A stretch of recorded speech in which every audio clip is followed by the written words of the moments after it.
police, the fire, and all the folks that work for this great town. And ask your special blessing as we come through this interesting period in our life. And just ask you to protect us. In your holy and blessed name we pray. Amen. Amen.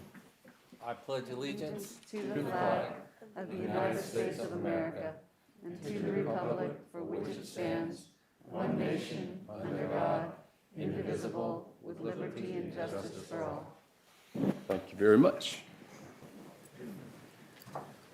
Item number 3 is approval of the agenda. Do we have a motion? So moved. Have a motion Second. and a second to approve the agenda. Is there any discussion? All in favor of approval, please signify by saying aye. Aye. Any opposed? The agenda is approved. Item number 4 is public hearings, awards, and presentations. Item A is the public hearing about our comprehensive plan. Mr. Olma. Yes, Mayor. Thank you, Mayor and Council. We are very pleased to be here this evening to present to you the draft comprehensive plan for a public hearing. Staff will run through it at a 50,000-foot level just to give a quick summary, and then you'll be able to conduct the public hearing, and then first reading on the plan is later in the agenda. So we'll cover these basic pieces. In terms of background and process, we are required by state law to update our plan every 10 years. This process started in 2017, and hundreds of people were involved in the development of the plan. And so we need to thank everybody on the Plan Forum, the Planning Commission, council members, all the citizens who participated, and the staff and our consultants for getting us to this point. Some of the notable features that we point out in the plan, and the first one is something that's unique, is that the transportation plan update and the land use plan were updated at the same time. So these were joined together, and that's why you see so many connections in the plan between land use and transportation issues. The plan looks to provide more options and alternatives in our community. We also see policy direction that deals with preserving and maintaining the character. And another new component in the plan is thinking about long-term fiscal implications of how we develop in Mount Pleasant and what that means for the future. The plan lays out a broad vision. This was the beginning point of the plan, and it focuses on 4 topic areas. And within each one of those, you have different goals dealing with quality of the built environment or our place.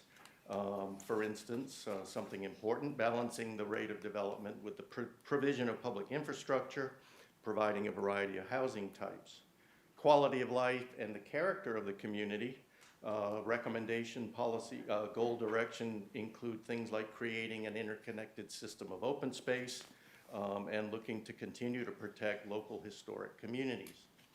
Mobility, or the transportation component, safe and efficient mobility is another goal area where we would seek to provide a highly connected road network, integrating various facilities, bike and ped, in addition to roadway. Also looking at transit opportunities and taking care of traffic in and around the port area. And finally, taking the long view, this is the one that talks about fiscal long-term revenue and provision of infrastructure, and in also enhancing the town's ability to take care of ourselves to be able to recover from emergencies and or disasters. Some of the big issues that we've shared with you and the community that really rose to the top in this process are these 7, ranging from focus on the urban corridors or the boulevards to the cultural core to that open space network I mentioned earlier. Another topic area, housing diversity and affordability. Addressing and dealing with our settlement communities. Paying attention to the center of town and designating an area where we could really protect the culture and history of that part of the community. The Mount Pleasant Way, which is the interconnected bicycle pedestrian system that would connect various locations as well as open space and facilities throughout the town.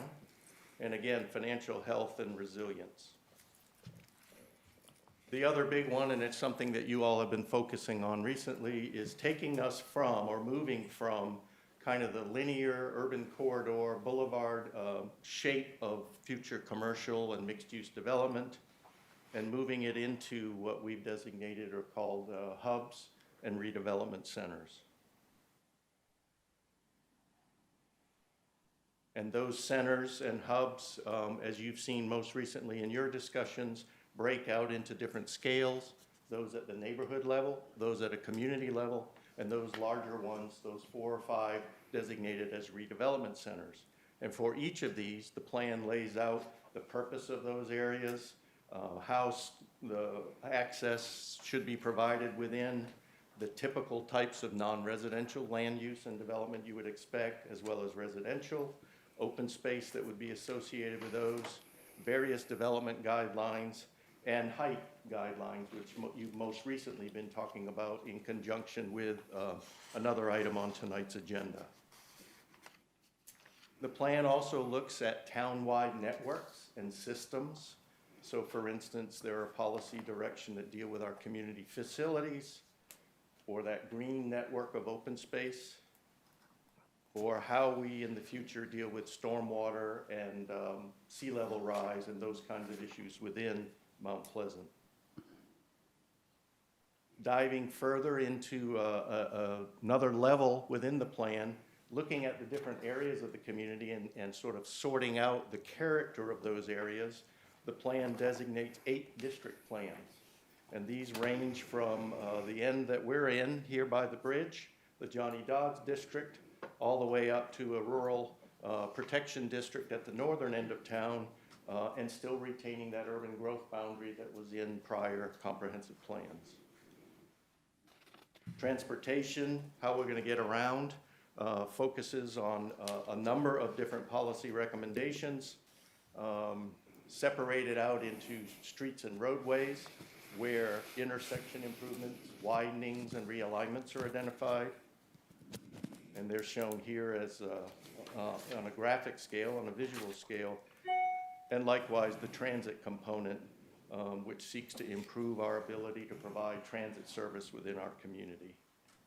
And no plan is any good if you don't figure out how to make it happen. So the last section of the plan includes an action program where all of the recommendations in the plan are laid out in terms of timeframes, with priority actions that would be either ongoing or immediate things to take it, to initiate, short-term efforts, which would go somewhere in the 6 to 24 month range, midterm efforts, 18 months to 5 years out, and much longer ones, even to the point of updating the plan in 5 years. So you're never done with working on a plan. And then all of the action items are laid out with priorities and references back to the various goals or the chapter elements within the comp plan. And we've even included a recommendation that council could be assisted with an implementation committee to be able to look at and monitor and watch activity over time and help you and help us figure out how to make sure we stay on track in terms of implementation. And with that, Mayor, I'll turn it over to you for the public hearing. Thank you very much. So this is the public hearing portion of this. The actual agenda item is under Section 8A1, where we would actually be discussing and voting on that. And just for clarity's sake, let me ask Mr. Pagliarini, this is first reading. Is this like an ordinance where there's no amendments at this point? That is correct, Mayor. Okay. So there will be a first reading, and the second reading we anticipate would be at next month's meeting, I assume? If council's Barring hurricanes or whatever, Locusts. another pandemic or whatever. So if you would like to comment, this is the public hearing portion of the meeting. There is the public comments of the other agenda items as we move down the agenda. If you would like to comment, please come forward, give your name, address, and 2 minutes, please. And Mr. Mayor, I do have a few members of the public who have signed up. George Freeman, if you would come up, sir.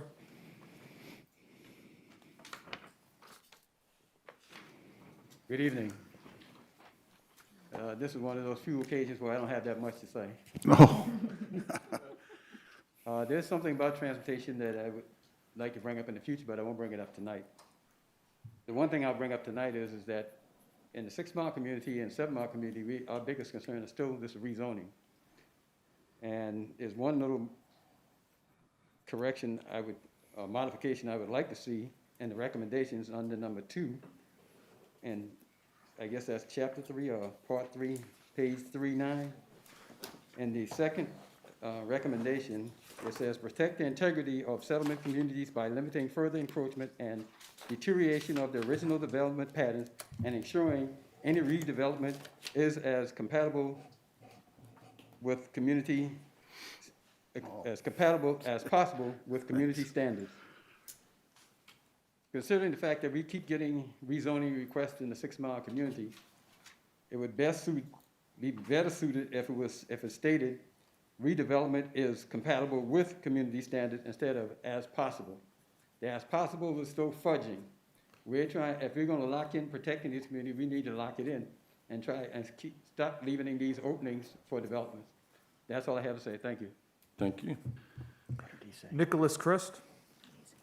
Saying as possible, say that it is compatible. Yes, sir. My name is Nicholas Christ. I've lived in Charleston my entire life.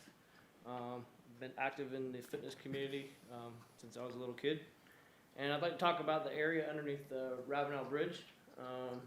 One thing I observed when running the bridge is that when I went to park, I noticed that there's a barren area underneath the Ravenel Bridge. And I felt like, being that it is the entrance to Mount Pleasant, it deserved more of a visual appearance that is appealing to someone coming from downtown into Mount Pleasant. So I pitched the idea to some of my friends on Facebook. It started as just a general conversation. From there, it evolved into a bunch of recommendations of how we could utilize that area. And speaking on behalf of my friends in the community, some of the suggestions that were given to us was a more of an elaborate fitness park area where we had some pull-up bars, dip bars, and places where people could run sprints, which would be a offshoot of the current track on the bridge. Some of the other suggestions included maybe a dog obstacle course that could be fenced in a safe area that's sanitary, that people could bring their pets to the community, and also some things such as a volleyball court, basketball court, maybe a quiet meditation area for yogis on the end there, which has already been utilized that in the past. In addition to that, one thing that we thought that could be sort of a hybrid area could be a splash park area that would have some sort of water jets that would have an eye appeal to it that could be used at night, for instance, during Christmas or 4th of July. It'd be a really nice area for the community to just sort of relax and wind down for the day. I've illustrated that with a friend of mine. We put together a little proposal and I passed it out to the members here. And I'd like for you to review that and consider it. Thank you very much. Patrick Arnold.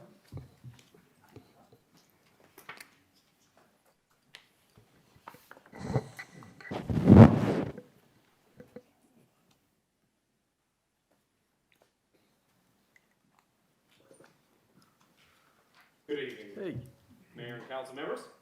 My name is Patrick Arnold. I serve as the CEO of the Charleston Home Builders Association, and on behalf of our members and our partners at the Charleston Trident Association of Realtors, we would like to express our support for the economically responsible proposals in the plan to reduce local business prohibitive impact fees, support hub density and nodes planning that reduces overall traffic, and improve the burdensome tax and fee structures that stop us from having robust commercial and residential growth that is needed for the town.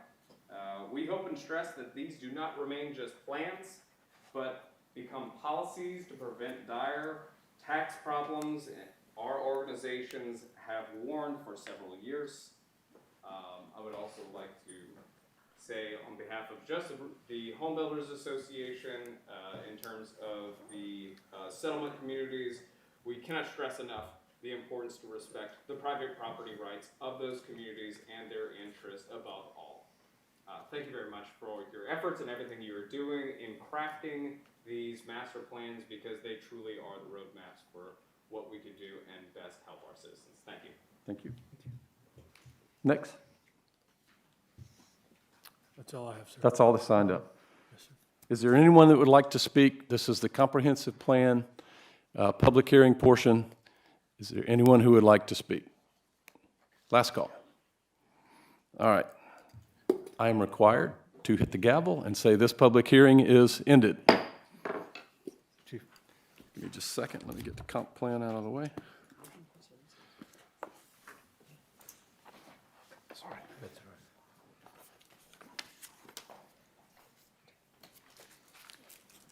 The next item on the agenda is longevity awards. Chief Ritchie. Sure. I'd like to call it Deputy Chief Arnold.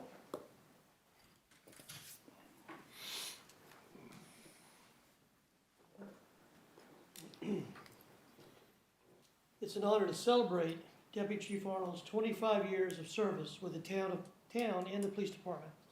After graduating the Citadel, Deputy Chief Arnold began his career in community service as a police officer right here in Mount Pleasant.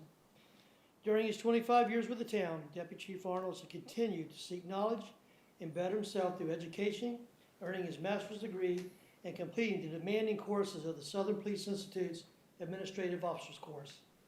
Deputy Chief Arnold has also served in and supervised just about every unit within our agency and has been instrumental in our department's reaccreditation process.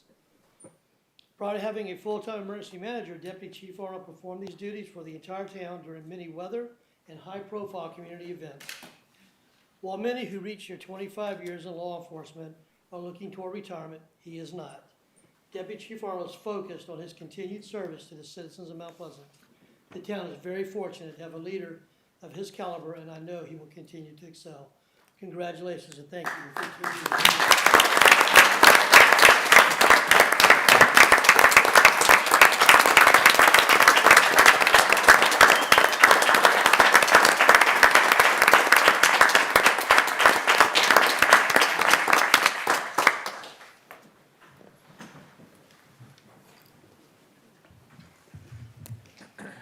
That concludes item 4 on the agenda. Item 5 is approval of, oh, I'm sorry, we got another one.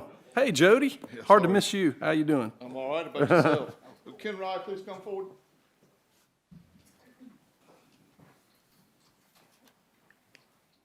Good evening, Mayor Haney and members of council. It's my pleasure to recognize Ken Rye for 25 years of service. Ken graduated from the University of Alabama with a Bachelor's of Science in Civil Engineering.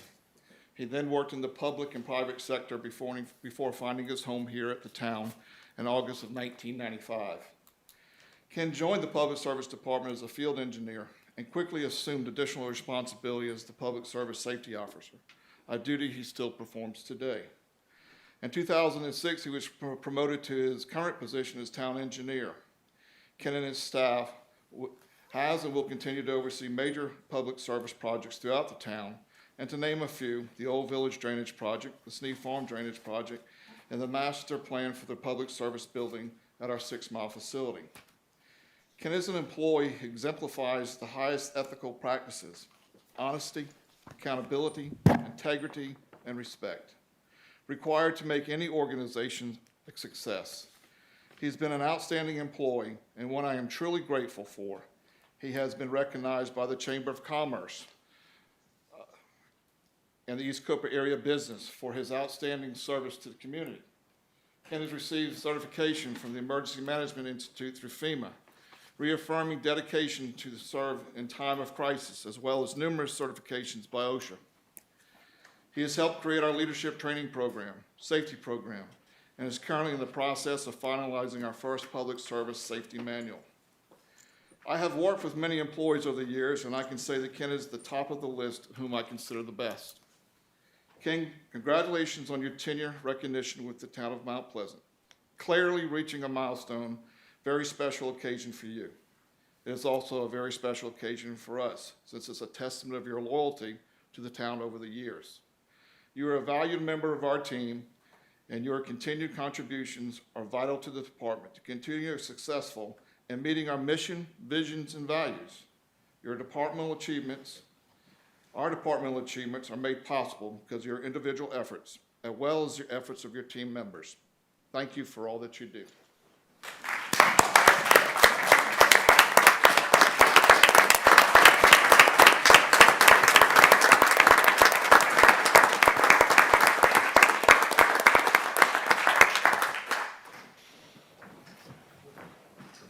think it's a great testimony to the esprit that our town staff has, that we just celebrated a combined half a century of service to this town. So thank you both very much. Now, I think we move on to the next item on the agenda. Item 5, approval of the minutes from the July 10, 2020 special council meeting, the July 14 town council meeting, and the June 2020 financial statement. Do we have a motion?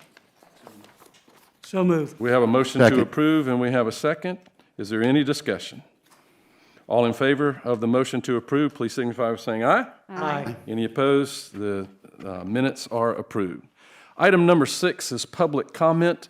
We would ask that you come forward, give your name and address. In 2 minutes, we have a timer that'll let you know when your 2 minutes are up. So if we have, did folks sign up? All right. We Yes, have sir. some folks signed up. We have signed up 4 speakers, Mayor. First is George Freeman.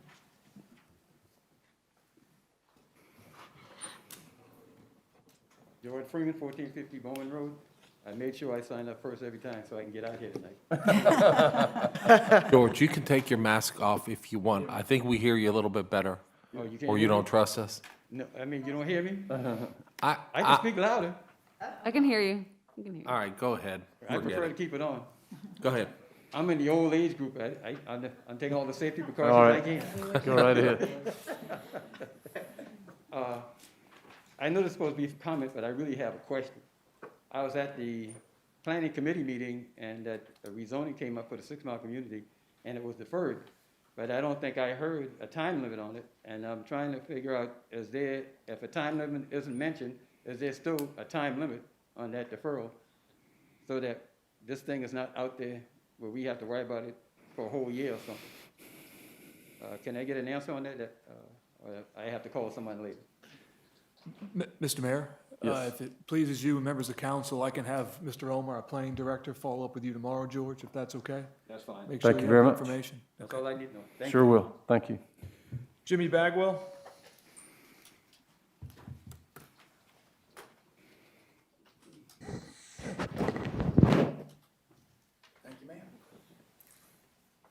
My name is Jimmy Bagwell. I live at 41 Vincent Drive here in Mount Pleasant, and I'm here tonight to speak about something that is near and dear to all of our hearts, and that's Shem Creek. As you know, the Army Corps of Engineers has a plan to dump somewhere in the neighborhood of 600 to 800,000 cubic yards of spoil material to refurbish Crab Bank as a rookery. We all support that. We all want Crab Bank to become a rookery for the beautiful birds that live on Charleston Harbor and in our surrounding estuaries. But what I'm concerned about is the location of that spoil. Their plan is to dump it on the far north end of Crab Bank.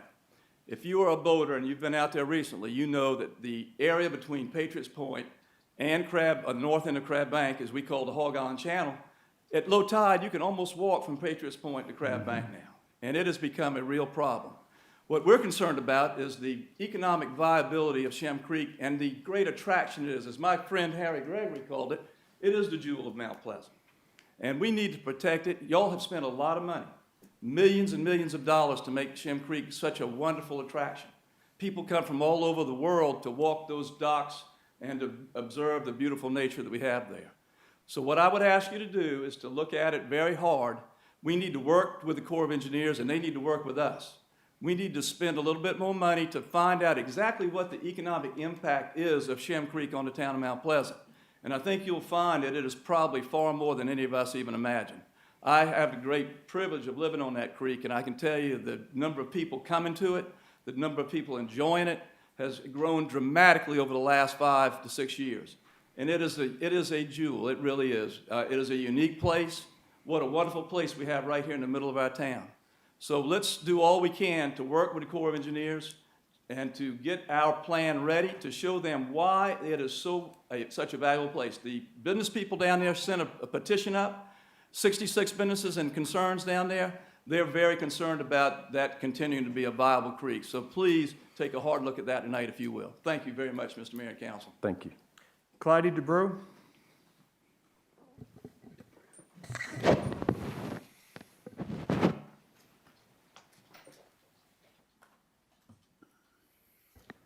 Mayor Haney and members of the council, I appreciate your attention again. I'm here to speak on behalf of the Miller family. As you're aware, the former Miller Cadillac site is a large parcel and a premier location for a commercial redevelopment project. We've informed you before of the previous contracts to purchase the property over the last few years that were terminated by the purchasers because of zoning changes and/or insurmountable challenges with developing within the town. I'm sure that neither of us wants that to happen again. Tonight you will be considering whether to change the height limit on our property from its existing limit of 80 feet to 60 feet. Limit proposed and recommended by the Planning Committee. We respectfully ask that you consider a motion to amend the proposed ordinance to allow a height limit for our property of 65 feet, which was the original recommendation by staff. In the alternative, we ask that you allow up to an additional 5 feet over 60 feet with an appropriate step back of the first 2 or 3 floors, as was discussed at length in the special council meeting of July the 30th.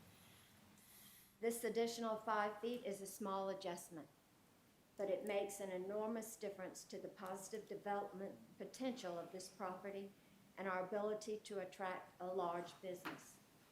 65 feet is the minimum height needed to have a 5-story building once the step back requirements are met.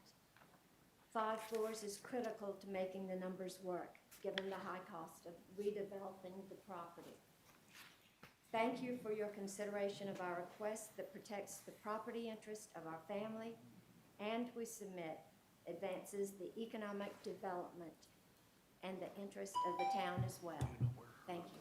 Thank you. Item is on the agenda. It's, Ashley Woody?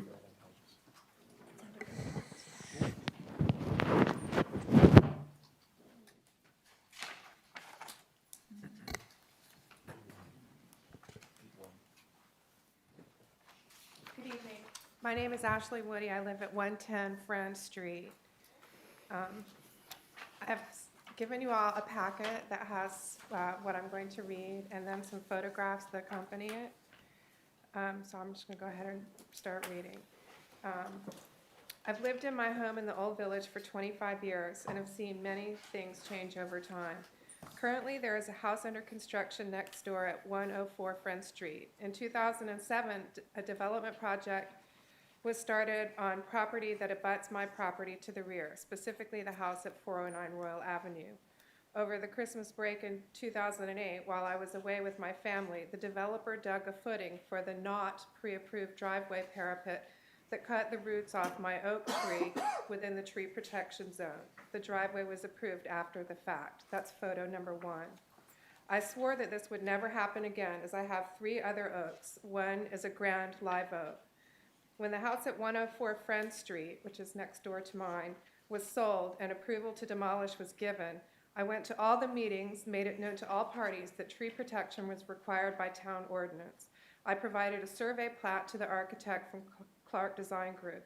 A site plan was made and approved by the town. That's number 2. I took that photograph in the document box at the construction site. Later, I was present at a meeting with Mr. Eddie Bernard, town arborist, and the architect, the builder, Mr. Alan Coleman of Coleman Builders, and some other people. This meeting took place on the sidewalk in front of the site. At that time, Mr. Bernard advised them of the need for tree protection barriers. He said that they didn't need to put one for my grand oak, as the old cement slab driveway would protect the roots. At this point, I was satisfied that the grand oak would be protected to live another century or 2. We endured trucks and bulldozers and hammering and sawing and general filth of construction for 2 years. Then imagine my surprise and dismay when at 7:37 a.m. on Tuesday, August 4th, the morning after Tropical Storm Isaias, when I went out to check the rain gauge and pick up the newspaper, I saw some workmen in hard hats with a digger machine. Curiosity piqued, I walked over to see what they were going to dig. Alas, I was too late. Sumter Utilities, the subcontractor for Dominion Energy, had already dug. That's photo number 3, the man in the trench. Ma'am, please finish. I got on the phone to call, oh, I'm out of time. It's okay. Can I keep going? I only have 2 paragraphs. Maybe just some. Couple seconds, please. Anyway, it's just awful. This is the second time this has happened to me. Why? I asked the question why, and you can read it for yourself and look at the pictures. Thank you. So much for your time. Thank you. That's all I have, sir. All right.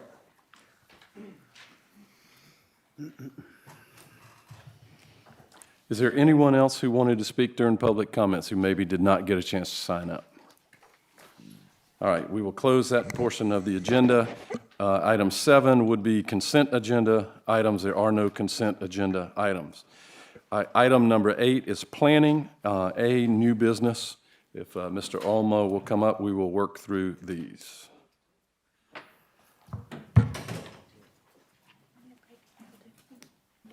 Mr. Mayor, can I request a brief recess? Absolutely. What time is it? I know we were late starting. 7 o'clock. 7 o'clock. How about, before we get on this, 7 minutes, good? 7 minutes. I could use one too. We'll take a break for 7 minutes and then we'll come back and we will be at item 8A1, comprehensive plan.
1, which is first reading of the Town of Mount Pleasant Comprehensive Plan for 2019 to 2029. Yes, Mayor, and we have only 223 slides for this presentation.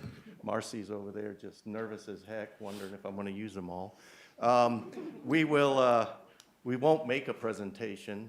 You all have been working on the plan with us closely and having special meetings. We linked to the website the amended document, sort of clean with the changes and adjustments that have been identified so far. We probably missed a couple here or there, but knowing that it was first reading, we can continue to look at those. I know Mr. Santos has a question about one aspect of the plan. Right. There may be a couple of other pieces in there that you all want to focus in on a little bit. But the document reflects what staff picked up in the most, through the course of those discussions. And we also have a red line version that shows you the changes that, as we were editing the document to reflect council's discussion, we can share that as well. But rather than go through a detailed presentation at this point, most of the work, as you know, focused on sort of the redevelopment areas and the hubs. And so that section is definitely changed to reflect those recent discussions, not only of the plan, but the building height changes that you have later on your agenda. Is there a easy way for the members of the public, we have some of the members who were on the plan forum here today, to see that red line copy? Is that? We can add that. I don't think we've linked it yet, but we'll put that out there as well. But we posted sort of the clean version for the public hearing this evening. Okay. But we'll share the red line version as well. Folks can see the changes. Okay. And we'll go back and double check on your various meetings and other commentary to make sure we picked up all of the different aspects that were discussed to reflect sort of council's edits to this draft. I just wanted to let the members of the public know there weren't many people here on our Thursday meeting, but we did a lot of work. What we did was we were uncomfortable with some of the hub concepts.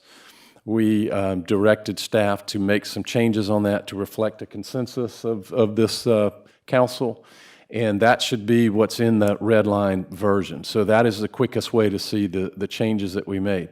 That having been said, we have a month to make sure we got it right, or things we want to change, and take notes, listen to members of the public, and get it to where we think it ought to be for second and hopefully final reading. Yes, sir. Mr. Mayor? So, yes, sir. I just want to bring it up, since he mentioned it, y'all remember during the meeting, I brought up the idea of having a supermajority vote for something in order to make a change after we get final approval of the comprehensive plan. And so I just wanted to bring that up again for the record, for them to add that to the document. Let me ask legal, would that be part of the comp plan, or would that just be an ordinance of the town that's a separate thing? Is that a vote on the comp plan? I think we could do it in ultimately both places. Right. So you'd have it as a policy statement in the plan, pursue that, and then we'd work on the code, a change as an implementation, as an action step. It would get added in there, and that's something we could look at. So it would be in the comp plan, and we would need to pass an ordinance that Eventually. says to amend the comp plan, it takes a supermajority. That'd be correct, and of course, whatever other elements that would be subject to that supermajority, including portions or this and that, we can, we can talk about any element of the comp plan or certain portions of the comp plan, not to get too much, but as I understood the discussion at last meeting, it was for any portion of the comp plan that be changed, that is subject to change would be by supermajority. Okay. I think it'll protect the integrity of the plan. Everybody has worked so hard, and you mentioned earlier all of the people who worked on that comprehensive plan. My hat's off to them, because they put in a lot of hours putting that together. And I'm sure there's some things that we can change, but there was so much work put into that, and I just think if we have only a supermajority can make the changes, then it'll protect the integrity of the plan. Thank you very much. Thank you. Mr. Mayor? Yes. I had a question, and I don't know if you have a slide on this, but when we discussed at the last meeting the concept of going to a net for the redevelopment centers, And that was a net as far as residential was concerned. Because the original version of the plan had, I think, 20% or 30% residential permitted for the hubs, for the redevelopment centers. And we had talked instead of moving to a net number. And I had some questions about logistically how that would work, because would it be based on the parcel or would it be based on the entire region, and how would that be implemented? How would those residential units be allocated? There are also certain of these centers that don't have any residential at all right now, so would that be maintained in those centers, and is it really written in such a way to maintain that? Glad you brought that one up, because that is one that we did not include yet because of some of those difficulties. So we're still looking, trying to figure that out, how you would write that component in. We spend a lot of time talking about the Houston Northcutt Redevelopment Center, knowing that it has residential development in it. The other 2 or 3 redevelopment centers don't have residential, and so a net of zero change is going to be a zero change. That also contradicts with the rest of the plan language that talks about these areas having a mix of uses, including residential, et cetera. So that's one that if, as a council, you all would discuss a little bit more this evening, that would be helpful for us as we would move forward. We were looking today at, sort of worries or fears, and I know one of the worries is that maybe you get an all residential apartment development in one of these locations. For instance, we were looking at up at Bowman Place. So that property is zoned AB.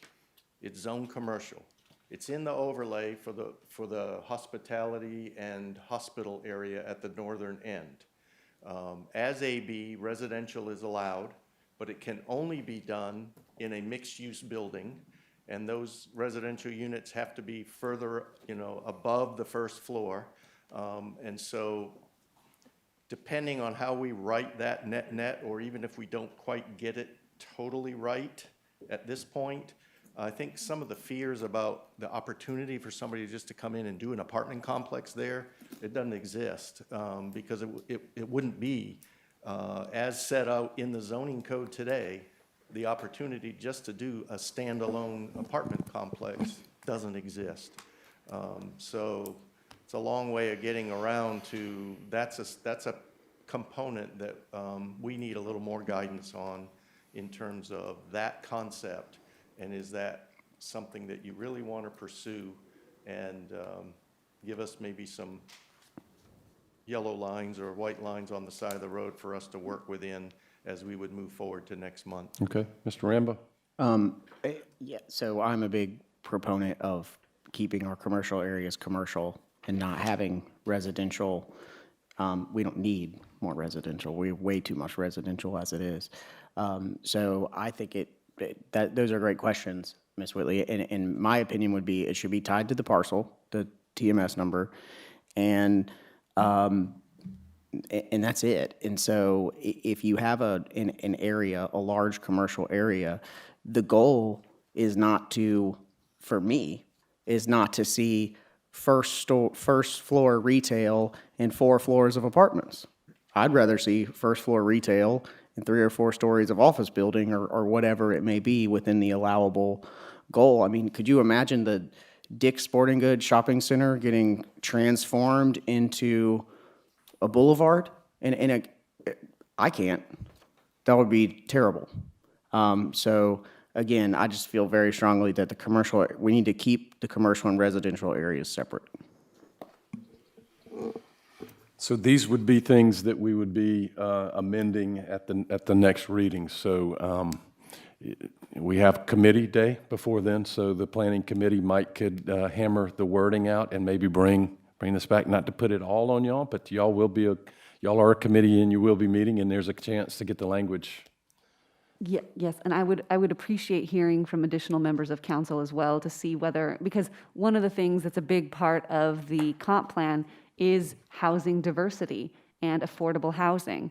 And these mixed-use centers, it's currently allowed under their zoning. So even with the net goal in place, they would still be allowed to build these mixed-use centers right under their zoning. Is that correct? Yeah, you would have to, we would So- have to do subsequent actions to be able to change the zoning in order to preclude that undo. next. Yeah, so So to you're setting preclude that housing. policy direction, but it doesn't change the code. Somebody's zoning entitlement would allow them to do that as it stands, so that would have to be a follow-up step. Would that be encompassed in the zoning overhaul that we're doing with the outside firm, or is it or is it on other It technicalities? can be. Okay. As part of that, and/or, you know, we have a lot of recommendations for studying areas like that with special area plans. Again, much like the Shem Creek special plan the town did, those redevelopment centers could be the subject of a special area planning process where we could go in and dive in and figure those kinds of things out. Okay.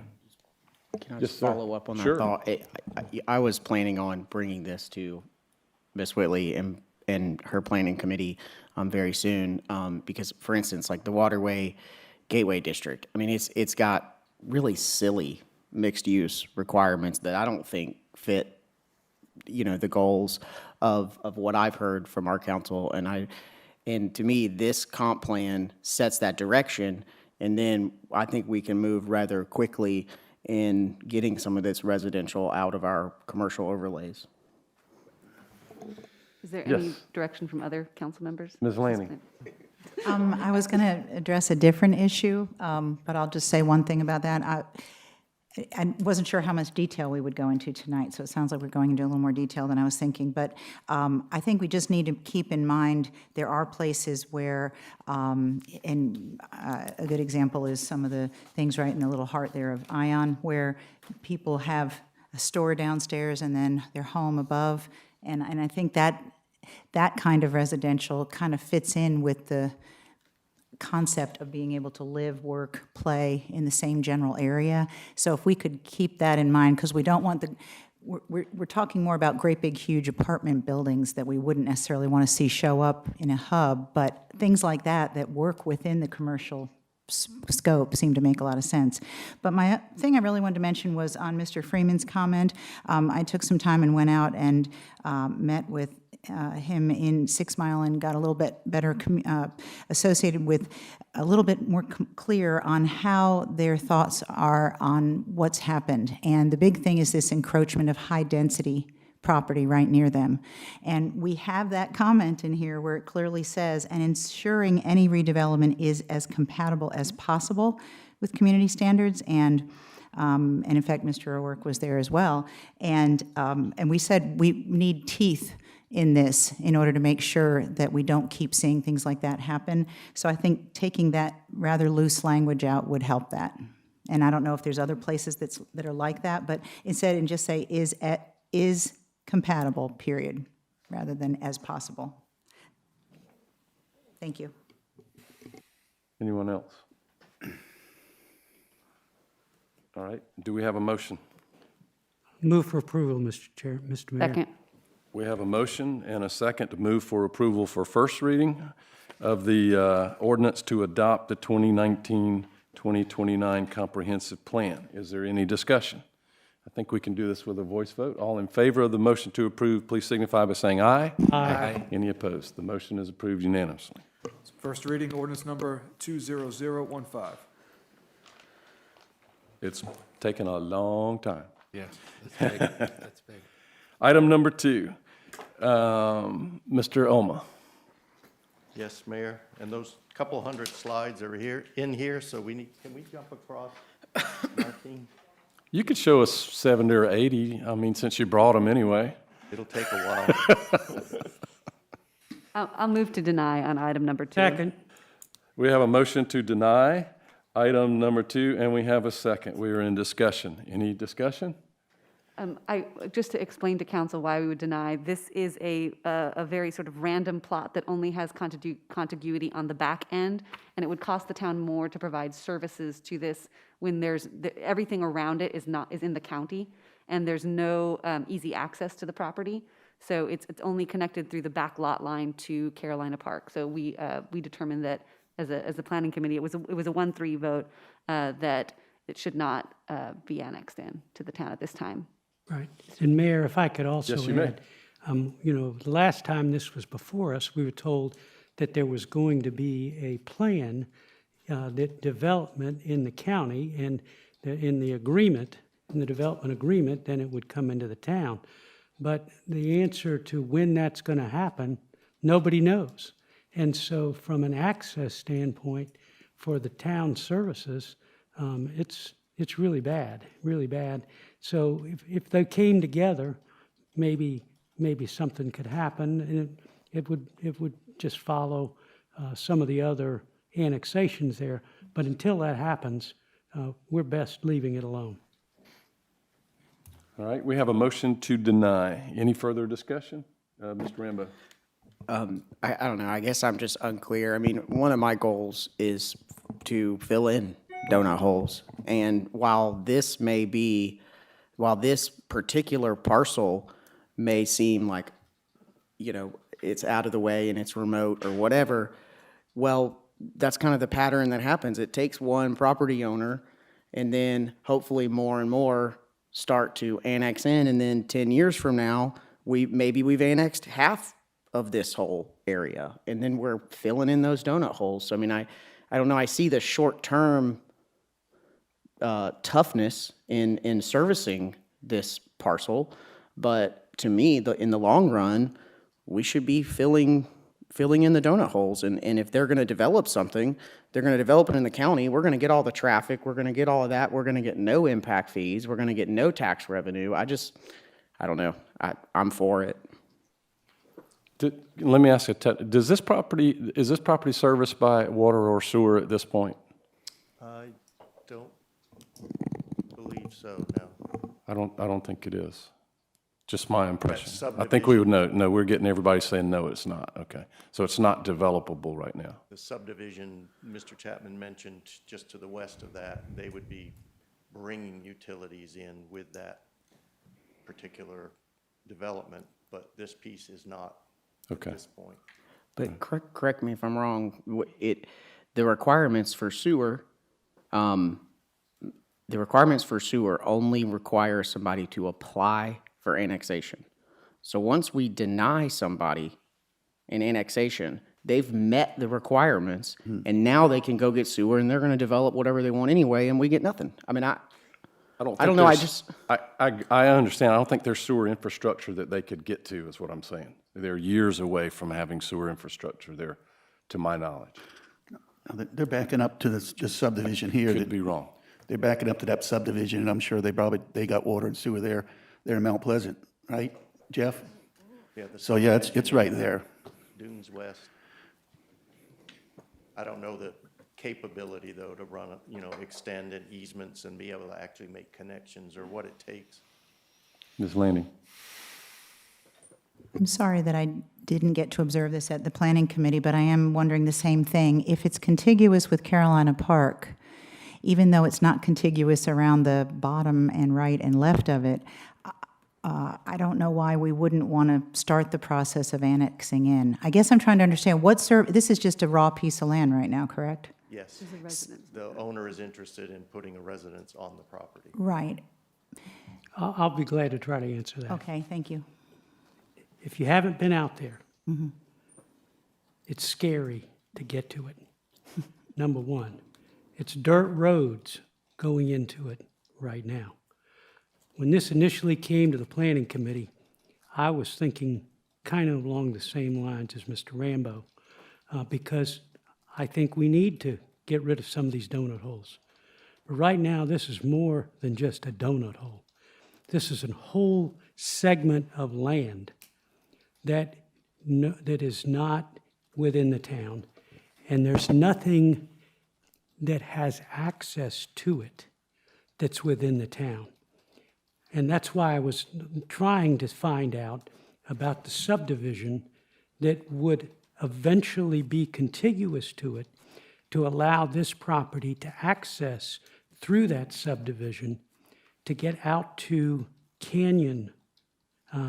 Canyon is the road off of Highway 41. But right now, access is for fire vehicles, for public service vehicles. I guess the police can go in there with four-wheel vehicles, but but it's really not any way reasonably accessible. And that's the reason. You're almost done. Click the Add to Chrome button and click Add Sorry, Extension. I'm sorry. I am almost I'm trying done. to find You're it on right. Google Earth. I'm not playing video games. That's a further answer to this. And again, initially, I was thinking like Mr. Rambo, that it would be a good thing, but it's terrible in terms of access. Yes. So, Howard, help me understand something then. Would it be better then if we were to annex it? They couldn't do anything without our approval if it was ours, right? Or if it's not ours, they may be able to go around this door or that door. But if we get it in our pocket, they have to come to us and they have to get everything approved by us. No? Well, the answer to your question is, once they come to us and are in, how can you turn down access? How are you going to turn it down when they're in the town? Well, I don't think we would turn it down. How is it zoned? Residential. It would be. So they would have to adhere to the residential Right. requirements for that parcel. But you can't get to it. But you can't get, well, no, you cannot get to it now, but wouldn't they have to bring us something that would allow There's a that, or road. No, they wouldn't have to bring us anything. There's a road there, but it's dirt.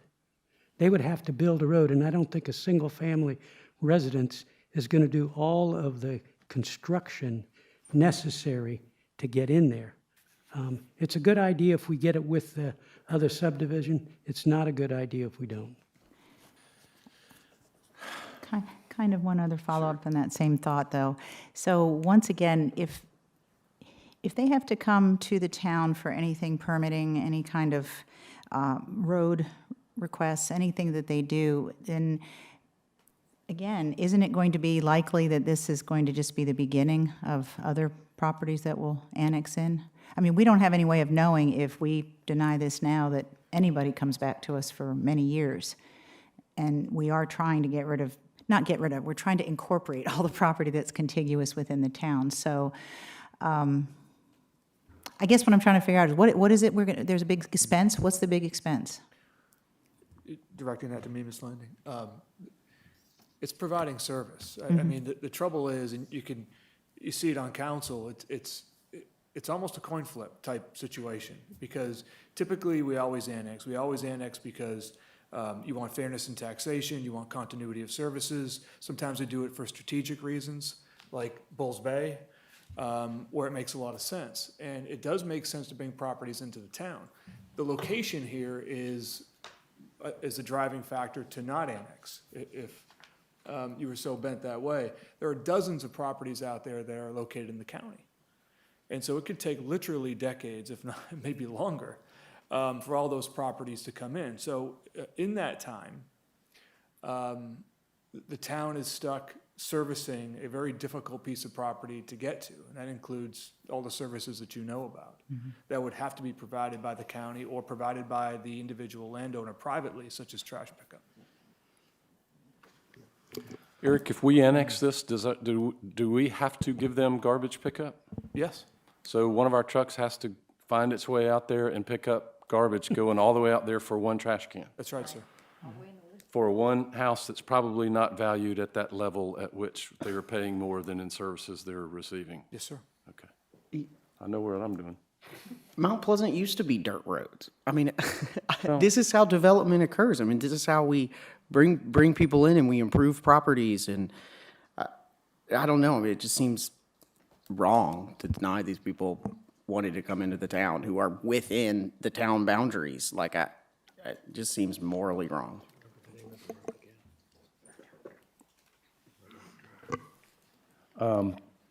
The motion is to deny.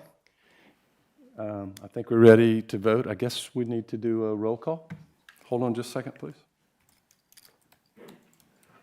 And this, again, is item 8A2. To deny. Mr. Chapman? Yes. Mr. Chapman votes yes. Ms. Corley? No. Ms. Corley votes no. Ms. Hyatt? Yes. Ms. Hyatt votes yes. Ms. Landing? Ms. Landing votes yes. Mr. O'Rourke? Yes, for now. Mr. O'Rourke votes yes. Mr. Rambo? No. Mr. Rambo votes no. Mr. Santos? No. Mr. Santos votes no. Ms. Whitley? Yes. Ms. Whitley votes yes. Mayor Haney? Yes. Mayor Haney votes yes. Vote 6-3, the motion is denied. Item number 3, please. Motion to approve. Second. We have a motion to approve item number 3. We have a second. We are in discussion. This is one that got a 4-0 vote at the Planning Committee. Any discussion? Mayor, my only discussion is, this is exactly the kind of property we need. It's contiguous. It's in an area where we need to get sewer in, and it's, right next to something else. I believe, I don't want to misrepresent, this is in the Snowden community? Yes, sir. Yes, sir. This is a Snowden resident to get sewer is annexing into the town. Yes, sir. All right. All in favor of the motion to approve, please signify by saying aye. Aye. Any opposed? Motion approved unanimously. First reading, ordinance number 20047. Item number 4, please. Motion to approve. Second. We have a motion to approve. This is another, no, this is a rezoning. This is the final two pieces of property in that key colony. In Sullivan's Point. Sullivan's Point on Ben Sawyer. We've been through this many times. We have a motion. We have a second to approve. Any discussion? All in favor, please signify by saying aye. Aye. Any opposed? Motion is approved unanimously. First reading, ordinance number 20048. Item number 5, please. Item number 5 is a zoning code text amendment related to various aspects of signs, and it includes language that would make sure that political signs are covered under our sign ordinance. It would also give staff the ability to physically remove signs located within rights-of-way, which is something that's problematic for us as it exists today. And that's the second piece of that. So it's a cleanup. It's something that council looked at maybe a little over a year ago, and staff brought it back again so that we can make sure that we get our sign ordinance as tight as we can get it. Motion to approve. Second. I have a motion to approve. Item 5, we have a second. We're in discussion. Yes, sir, Ms. Santos. Yeah, if you ride around Mount Pleasant now, you're seeing signs everywhere. And one of the things that gets me, they're putting them on memorials, and the business is nowhere near it. I think we need some teeth in our ordinance to try and make sure that these signs aren't just put anywhere. I know they're not supposed to be in the rights of way. Our guy spends a lot of time picking up people's signs, and they just put them back. I pulled up 8 signs at our children's memorial, and 2 days later, I go by, there's more signs there. There's no enforcement. You heard the quote I was saying about screen door on a submarine, but there's no enforcement of our ordinance to stop people from putting signs literally everywhere. And the problem is, they don't pick them up either. When they fall over, they're on the ground and they're littering the ground. And I think we need to put some teeth into our sign ordinance, because those signs tell you exactly whose signs they are, because they're advertising their businesses and things. But I don't know how we want to do it, but I think there needs to be some teeth in these ordinances so that they don't continuously be put out there, and especially on our memorials for our veterans and for our children and things like that. I just wanted to make that statement because it kills me to see these signs everywhere. And once they're taken down, our code enforcement officer, he's working relentlessly pulling these signs up, and they just replace them constantly. We need some teeth, and I'm not sure whether we can send this to the Police Judicial and Legal Committee to see if we can do it or what, but we certainly need to do something about putting some teeth into this ordinance with the signs. Well, any changes could come on second reading. We could certainly take that under advisement at the next PJL meeting if we see the need to do that. Thank you. Yes, Ms. Lanning? Would just somebody make a note of that? Yes, sir. Okay, Got it. thank you. Just a question on the reading, the definition here where it says within the was it corporate? What does it say here? Oh. Where the easements and things, it must be in the other thing we have here. the locations of right-of-ways and so forth. So does this include, like on Highway 41, as you're coming up to 17? I know that's considered a county, it's a state road, but I mean, it's county. Is this going to allow us to make sure those are cleaned up? Because that's a problem we have constantly. No, ma'am. Uh-huh. It would only cover what's in the corporate limits within a right-of-way. Okay. We still have to coordinate and work with, and we constantly. Because we constantly try to contact them. Our counterparts at the county get messages from us about complaints about the signage in the unincorporated parts of Charleston County, but on those same roadways. And unfortunately, there are no property lines or corporate limits spray painted on the ground, so nobody knows if you're in or you're out, and that's problematic. There's an idea. Okay, so we have a motion to approve item 5 having to do, first reading of changing our definition of a sign, their size, their treatment of temporary signs. Any further discussion? All in favor of the motion to approve, please signify by saying aye. Aye. Any opposed? Motion is approved unanimously. First reading, ordinance number 20049. Item number 6 is an emergency ordinance. This would be first and final reading. This is COVID-related. Remind everybody, as an emergency ordinance, right, Mr. Pagliarini, it takes a 2/3 vote to pass. Yes, sir, 2/3 vote, valid for a maximum of 61 days. Thank you very much. Motion to approve. Second. We have a motion to approve, and we have a second. Does anybody have a question? Yes. Just to say, this came about because we were reached out to by one of the local schools that is housed at a church that is looking to put up temporary tents so that they can accommodate social distancing with schools. I know my church is looking at putting out tents. I'm certain others are as well. So this would allow this. But in the interim, this is only an emergency ordinance. We are in planning looking at something more permanent that would allow this in this kind of situation so that we don't have to keep renewing this ordinance every 60 days. But because school is starting for a lot of these schools in a week, we wanted to get this done quickly. Okay. Any questions? Any further discussion? I think we can do this by a voice vote. All in favor of first and final reading to approve this emergency ordinance 20050, please signify by saying aye. Aye. Any opposed? The motion passes unanimously. That's first and final reading of ordinance number 20050. And I received all of my formal education in the state of South Carolina, but I do think unanimous is 2/3, right? At least beats 2/3. That's what they taught us in law school, yes, sir. What's that? That's what they taught us in law school. Okay. Mr. Ulma, let's see, into section B, which is old business. Yes, sir. The next two items are final reading for the ordinance provisions related to building heights along the Boulevard Overlay District and a piece of the waterfront gateway.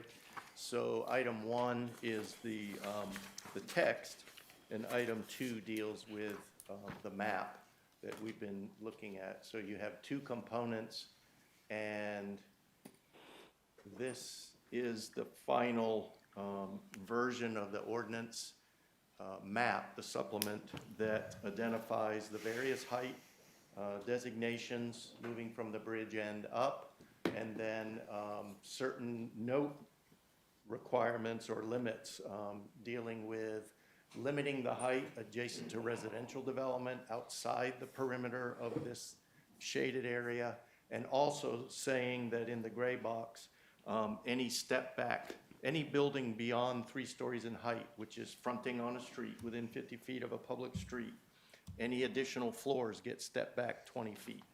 And that you could start at 3 stories, the 4th story would be stepped back at least 20 feet, and then the next floor above, if they went to 5, would likewise be stepped back. So it creates that stair step starting at the 3rd story level.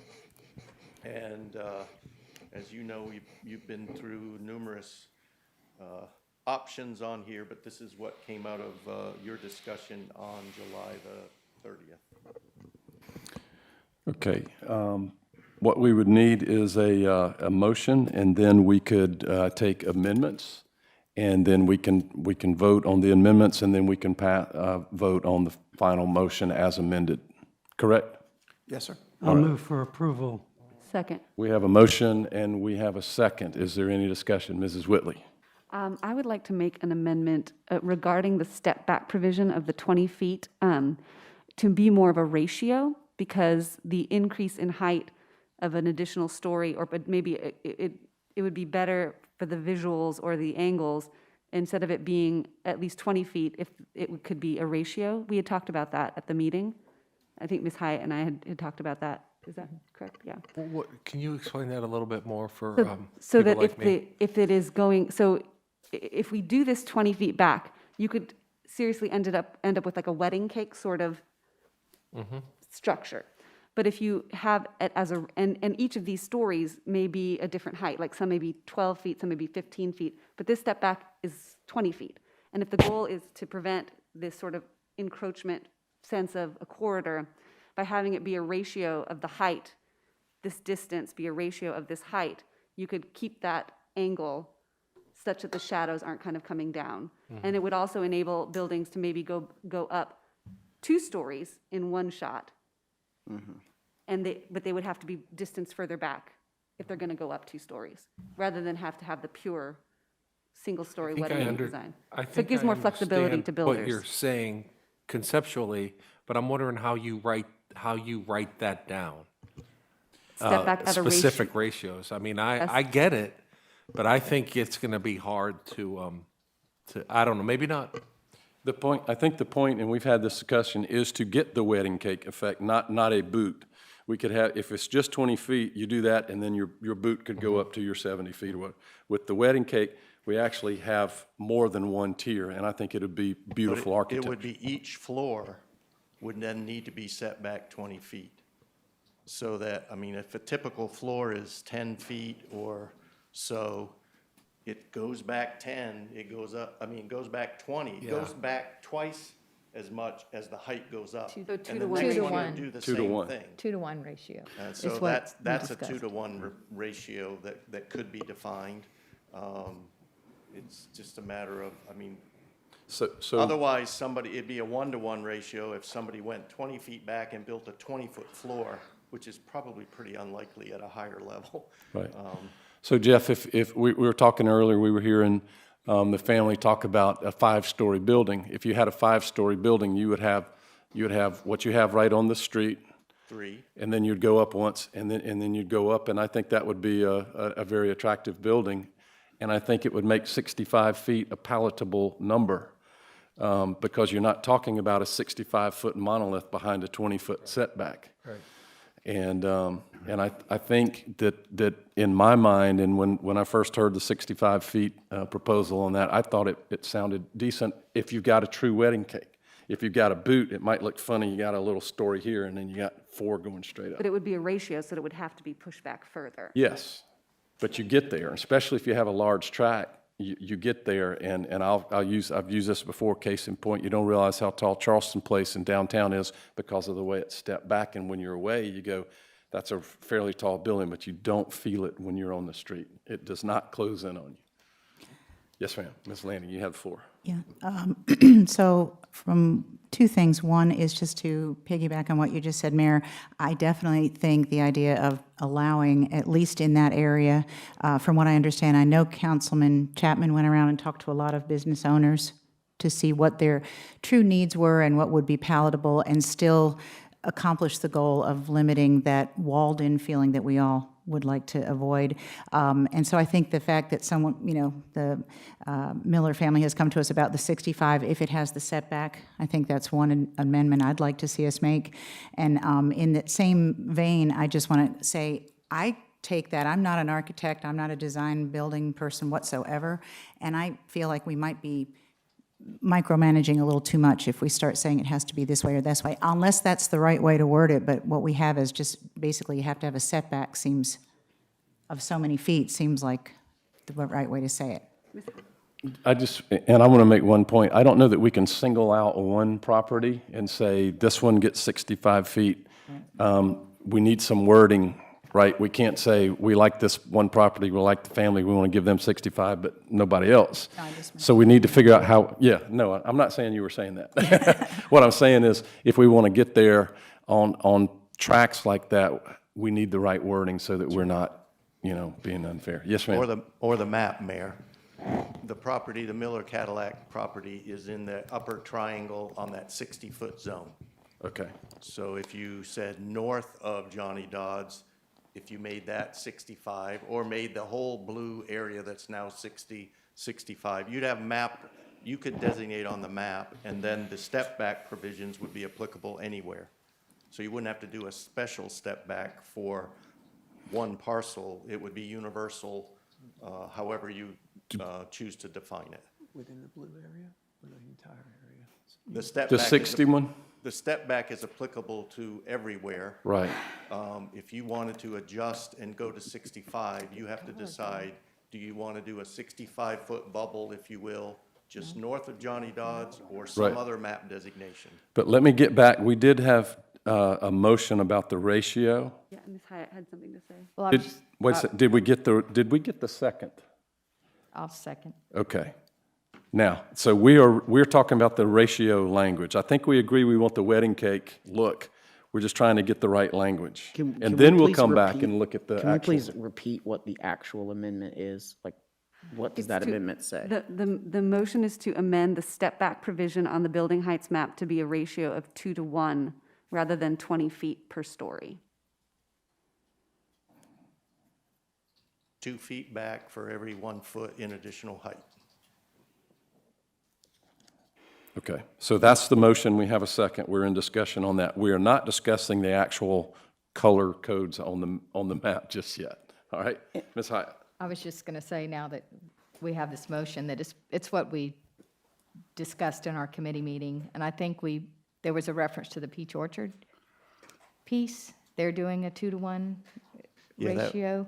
On that Just an particular example one, on that. it was designed that way. This went more broad and general, just establishing a 20-foot step back. You can do it numerous ways. Right, So- I mean, the 20 feet was just, seemed like a random number, but then the explanation was up a story, up 10, back 20, so that's a 2 to 1 ratio. I think the comp plan mentioned like 50-foot step backs. That's but- been brought back in line with this, so But it's now we're it's lining 20, it up so- with this. So so we're coming away from doing 50 feet and then having a ratio of 2 to 1. 2 to So 1. if they, so.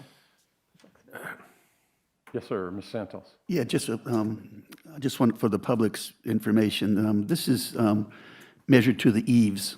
So these actual heights that are shown here are not really accurate. These are just the livable spaces as far as the height, but they can go higher if they have something else on top of the building. So 70 feet could actually be 75 to 80 feet. At the end of the day, it depends on what. There are some limits. Additional things like parapets and others are limited to, say, 4 feet. And then other things like an elevator, the upper part of an elevator shaft, if it were on the roof, that would be 4, but it's a small part of the roof structure. So there are those protrusions that go above that height limit, but that's the way it's applied. And that can be another amendment as to the wording of that. This is just the setback, yeah. Because there's others that have concerns too. Yeah. Yes, sir. I have just a kind of a question, I think it relates to the amendment, is for this step back, if you have a property that's kind of catty-cornered with like several different roads, it seems very inhibiting to require that step back on both streets, or I don't know, I worry about,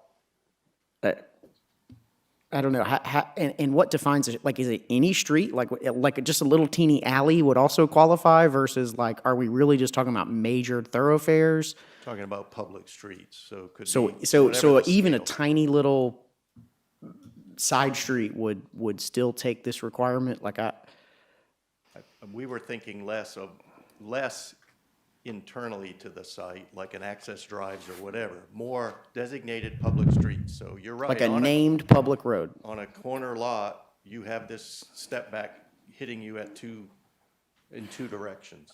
So you have to meet that requirement in 2 directions. And I think we can work with that. When we brought Peach Orchard Plaza into the town, out of the county, and got the design we wanted, since the property sloped way back, what we were concerned about was building heights on Coleman Boulevard. Yeah. And so we said, you measure that from Coleman, not from not from the back. We wanted it measured from Coleman. Is it unreasonable to think that if somebody had a property like that, that they could come in and ask for some delineation, like, because I see what you're talking about. It would be stipulated in the ordinance, so you'd have to amend the zone, you'd have to amend the code in order to allow some other kind of treatment than what's being written here at this point. Okay. Or subsets. Now you start the complexity of, in this case, it's this, in that case, it's that. Okay, so can I throw another, not all roads are straight. So, you have a property, you have a road that's a big old curve, and the property how is that measured? Are we taking like a center point, or we take it, because you're not gonna build a. If the building's fronting on, the notion is if the building's placed and fronting on a street, whether the street curves or however it's oriented, that facade is the one that you treat with the step back. Would that be the reasonable application for this if you had one that was catty-cornered? The front of the building faces that street, and that's what this applies to, right? Unless it faces two public streets, then it's a corner property and it has to meet it in from both streets.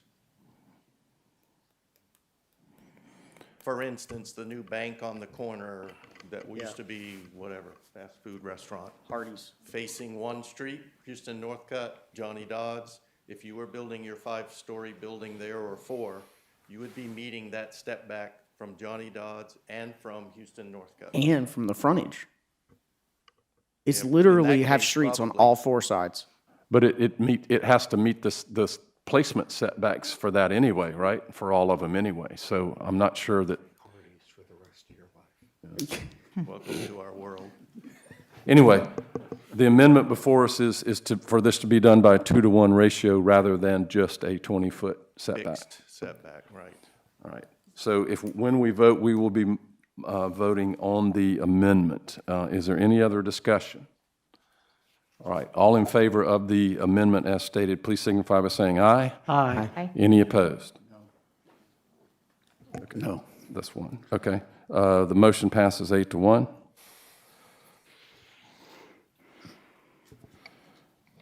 Further amendments? I'd like to mention an amendment if we were to extend in the blue 60-foot area closer to the bridge, if we would use a road, like you were explaining, Jeff, use Highway 17 as a boundary, and instead of affecting the rest of that area, let that be 60. Just do a 65 for that back corner. I'd like to put that in the form of a motion. All right. Give me the wording. What that would do, just to be brutally honest, is it would give the Miller family an opportunity to have 65 feet, according to what we just came up with in that area. So you All right. just extend that down, 65s in the top and 60s in the bottom. Okay. So rather than back corner, we would say 60 to 65 on the Mathis Ferry. Mathis Ferry side of Johnny Dodds at the Johnny Mathis Dodds. Ferry 17 entrance. Second. It would encompass that property, and the Armory property would be what would become the 65. It only affects that parcel, It affects that that area. triangle. 265, and we've already got the ratio, the 2-to-1 setback ratio passed, so already we've got that now. Okay, let me write this. Does the clerk have it?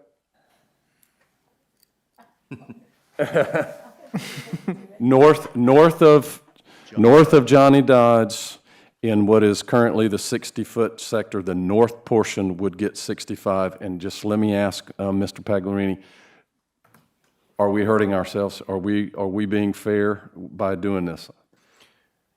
Mayor, as I understand, the amendment is for the entire section, is that correct? North of the highway? Yes, sir. Okay, it's not the entire blue section, it's the section north of the highway. Yes, sir, that section is We designated can by find a new Mr. color. Elmer. So, yeah, that's true. Okay. Get that Citadel blue off of there. Ah, And get it. Carolina blues. Was Mr. Santos the second on that? Yes. Okay, any further discussion? On that. All right, all in favor of the amendment, please signify by saying aye. Aye. Any opposed? No. Okay, so we have two noes, so the motion passes 7-2.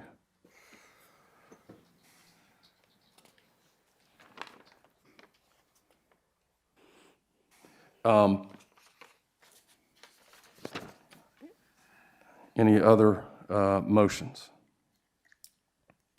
Let me ask a question. Would it help if we put into this the terminology, the wedding cake design?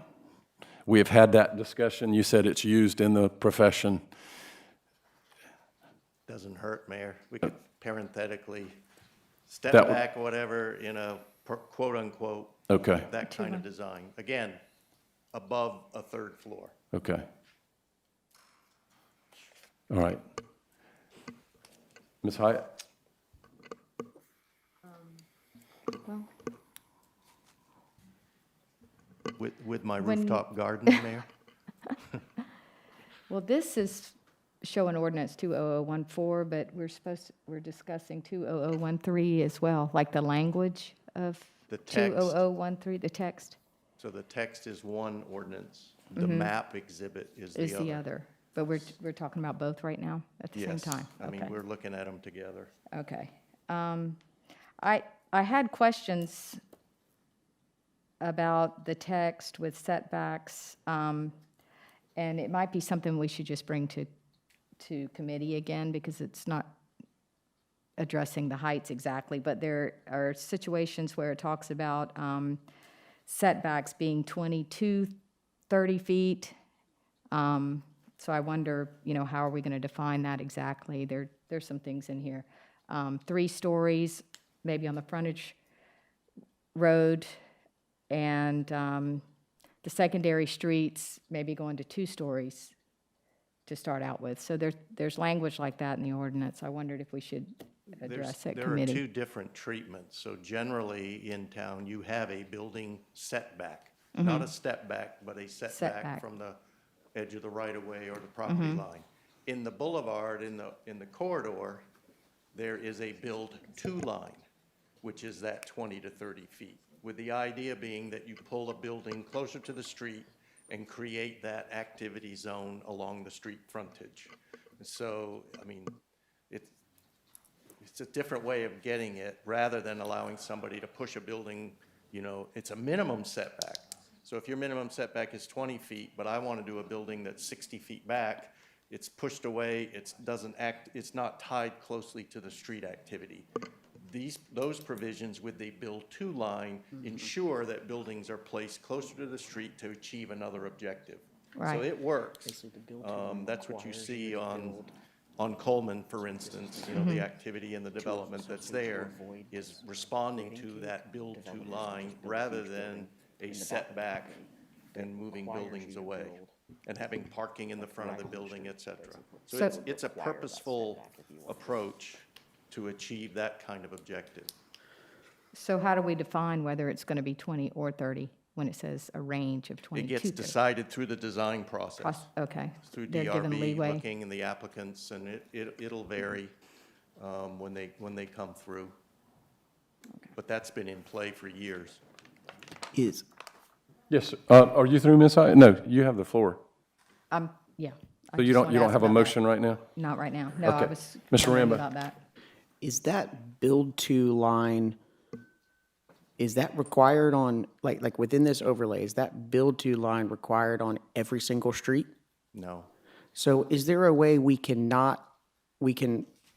only do the step back requirement on Where there's a build-to where line. there's a build-to line? Because seriously, there are named streets that are streets, but they're not really.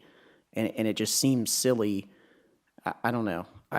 I'm trying to find a way to work with people so they can, I don't know. We'd have to look. I mean, that's a new twist on it, so making Well, sure we know what the which build-to- streets have a build-to line requirement? Is it just Johnny Dodds? Because also, if it frontage doesn't have a build-to line requirement, nobody's gonna build a wedding cake because they're gonna put the building in the back and the parking in the front because it's cheaper. I mean, if it doesn't have that build-to requirement, So really, those things need to go hand in hand. we'd have to double check on where that designation is. I know on the frontage road, trying to create that walkable on the frontage side. I'm not sure on the others. I can't speak to that and not steer you wrong. wasn't prepared for that one. Okay, can I, just follow me here, and if I don't make sense, please let me know and just tell me I don't make sense. But I would like to make an amendment that essentially states that the stepped back requirement within this map that we're looking at is applicable on Johnny Dodds, including the frontage, Mathis Ferry, Houston Northcutt, Wingo Way, and Bowman. So there are your major real roads that we would actually want this done on. All right, so that's a motion, and we Second. have a second. We're in discussion. All right, now, any discussion? Yes, sir, Mr. O'Rourke. Probably want to whisper this to Jake, but I don't think we're allowed. I agree, I think it all makes sense, but are we forgetting any roads similar to that in the northern part of town that would be applicable also to the goals that you're trying to come up with on this part of town? You're fortunate enough to know all the names of those roads, and I think what you said was really good. But rather than that be the only part of this amendment, maybe we look at if there's others in other parts of town, maybe. What do you think? This would be I would. applicable. Well, this is, This is only applicable to This map? this part of the map. But I'm only this part of the map, so Yes. not the area in the. Other Okay, I'm pieces sorry. or Oh, well. Coleman or whatever are not covered by these amendments. I'll put You're my mask back on. Specifically looking there. But Tom, Now, it is there are applicable to these, there if are that's other, what you're Stuart Ingles in the northern end was not on your list. McGrath Darby on the southern end, so there may be a few I don't others. think Chuck that's a Dolly. major Chuck Dolly's thoroughfare. on here too, A piece of Chuck Dolly is on this one. right. Okay, so I'll amend my amendment to add Chuck Dolly. I disagree about McGrath. I'll add Chuck Dolly. we have to, Which one is Stuart Ingles again? It's extension of Hunter's Bowman, Road. It By forms Walmart. the edge extension of Bowman, off of Bowman, off the ramp. yeah. Well, see, they would already have the step back design because they're on that other road. I know. I'll shut up. Ms. Landing? I think you need to leave so all of I think this is relevant to the amendment. In the mention of Wingo Way, I actually had a question, so on that would be in this orange section, the 70-foot section, okay.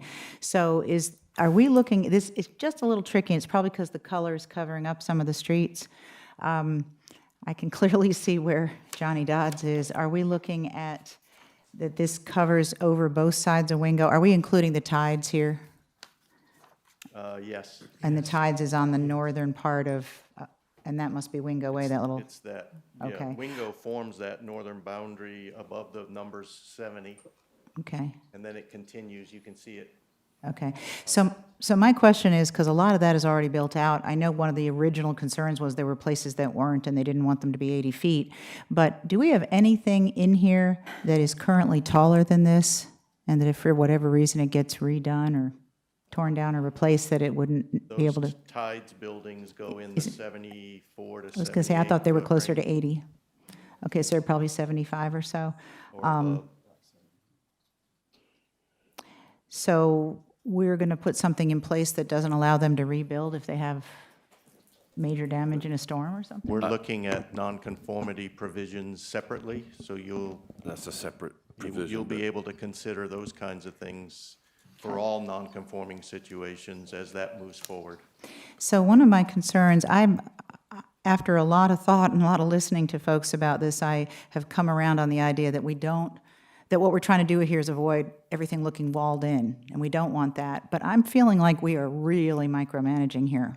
It's really bothering me that we're going so far into, because none of us sitting up here are architects, none of us sitting up here are people. Some of us, I think maybe Mr. Chapman has sat on some sort of design review board or something along the lines over the years, but most of us have not had that experience, and these are properties that people own, And we're being respectful by trying to accommodate things that have come to us in particular requests, but what if somebody from the Tides knew that if their building was destroyed, it wouldn't even be able to be built back and we would lose the penthouse floor? I mean, that just, to me, that's just like, what are we doing here? So I'm just wondering, is there a way to accomplish what we're trying to do without being quite so in the weeds about the details? If I can just make a point of order, though, the amendment is to name these particular streets. Okay, and it was one of those streets, and I apologize, I got No, the that's phone out. okay. I mean, we can go there. I just didn't want to get away from this particular amendment. Well, my point is, we're going so into the weeds by even naming every street. That's really my point, is we've got some general ideas here, which are good ideas for a good purpose. Now we're going to start getting more and more, Yeah. it's got to be this street, it's got to be this street, it's got to be, that feels like we're just Okay. going over the top. Can I just clarify Yes, that sir. comment? So actually, just going into the weeds actually is for the property owners, because the way this is written, every single little side street, whether it's traveled by a lot of people or it's very rarely used, is going to limit what they can do with their property. And I don't think that's the goal. I think the goal is that it's stepped back along the major thoroughfares where people are driving, where people are seeing, so you're not boxed in. I don't think the goal was to, anyway, I think I think that's actually helping. Maybe I misunderstood. Yeah. Maybe I misunderstood. Well, Anyway, that's just what. Are we excluding those streets? Is that what we're doing? No, well, I'm saying you, State again which streets your motion covers. Oh, God. I'm No, confused. what is the motion again? so the motion is that the stepped back requirements, instead of it saying that it, where is it? Facing a street, you would substitute. For any public street, I would substitute, and we would name the major thoroughfares that I did mention. And did I get correct that you added, it was Dodge, Mathis Ferry, Wingo, Bowman, and then you added Chuck Dolly?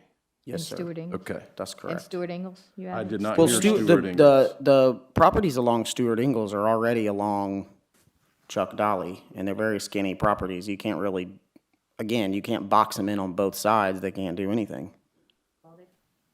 I mean, we can, but then you can't do anything. Ms. Hyatt?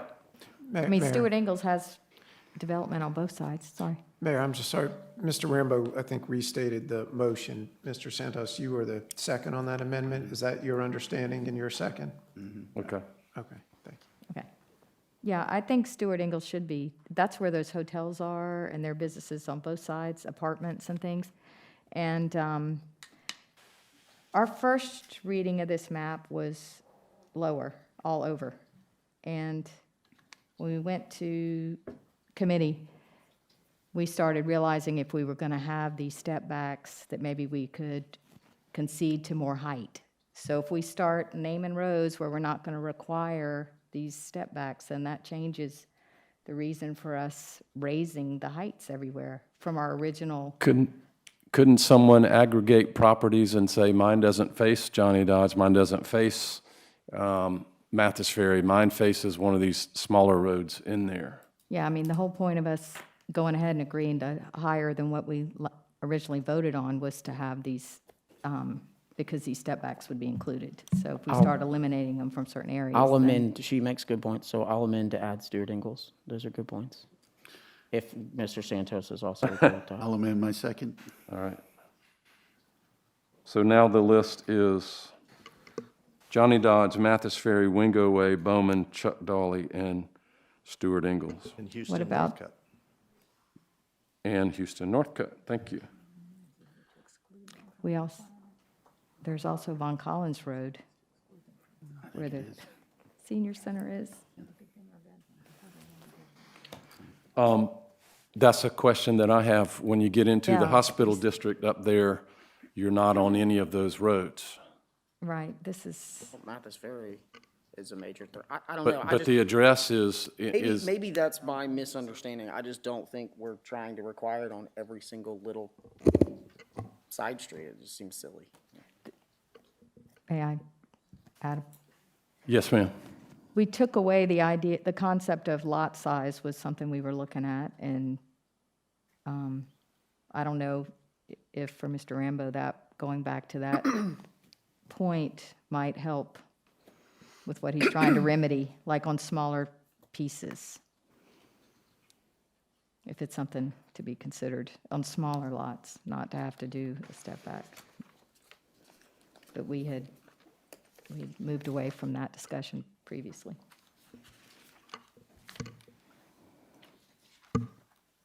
Okay, any other? Mr. Mayor, Yes, sir. yeah, I just want to, I think one of the things that bothers me is the 70-foot, because that's going to be right across the street, right? It starts right across the street from here.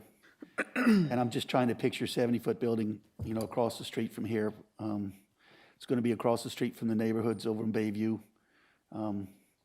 I just think that's too much for that area. I don't mind down there, like Kathy said, down by the bridge, where you've already gotten the large buildings, but what are the height of the buildings over here? Do you have any idea across the street from us, Jeff? I mean, they're not, I don't see any big buildings over there at all. That bothers me. For That- reference, Town Hall is 50. So I think we're at 50 with 3 stories. Yeah. On the other side of McGrath Darby, where the hotel and new office building, those are in the 75 range on the west side.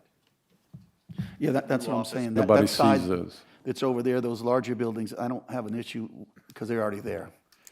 I guess my issue is with the property that's across the street from us over to McGrath that's not already has buildings like that. I mean, it's 70 feet is large, and then like you say, if you put air conditioners or whatever on the top, then you're going to go up even higher. And I just think that's too much for this area here. It's going to be kind of overwhelming for these businesses here to have large buildings like that. I do want to bring it back, though. The amendment before us is the list of the streets. We can go there, but we got to deal with this amendment first. Okay. My problem, I'll just say with this amendment, is McGrath Darby is not on that list, and there's hotels and stuff on McGrath Darby by Wingo Way, and the whole hospital area that's at 80 feet, this wouldn't apply to the tallest area that we have. So my problem is not the concept. My problem is in the details, that we've got 2 areas there where we're going to have very tall buildings, and we're saying that the setback doesn't apply there, and that just kind of undoes everything we were just doing. Wait, McGrath Darby, All the way from Coleman to Wingo Way, it crosses 17, and all those hotels that are I on it. think all those have already been redeveloped, haven't they? No.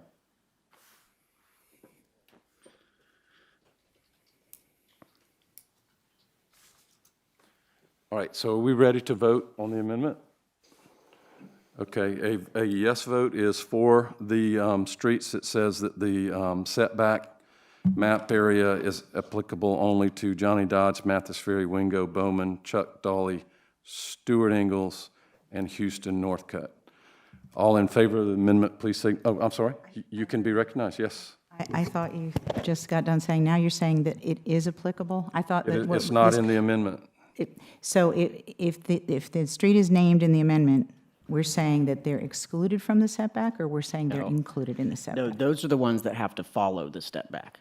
The ones that are listed have to follow the setback. The ones that aren't listed do not. if I'm Everything, clear. Correct. everything else would not have to follow the setback? Correct.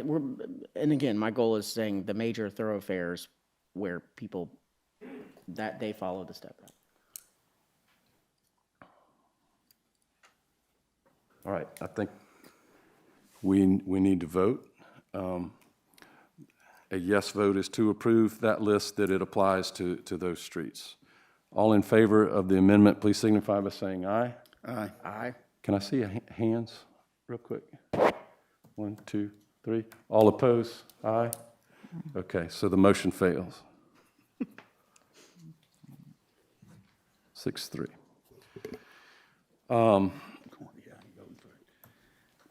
Gary, to go back to your point on the building heights, I understand that. I think we could do what we did with the 60 feet if someone wants to make a motion, and that's to divide it somewhere and delineate, because it's all one big 70-foot thing now.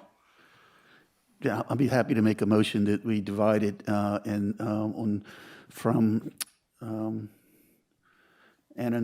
McGrath Darby all the way to I'm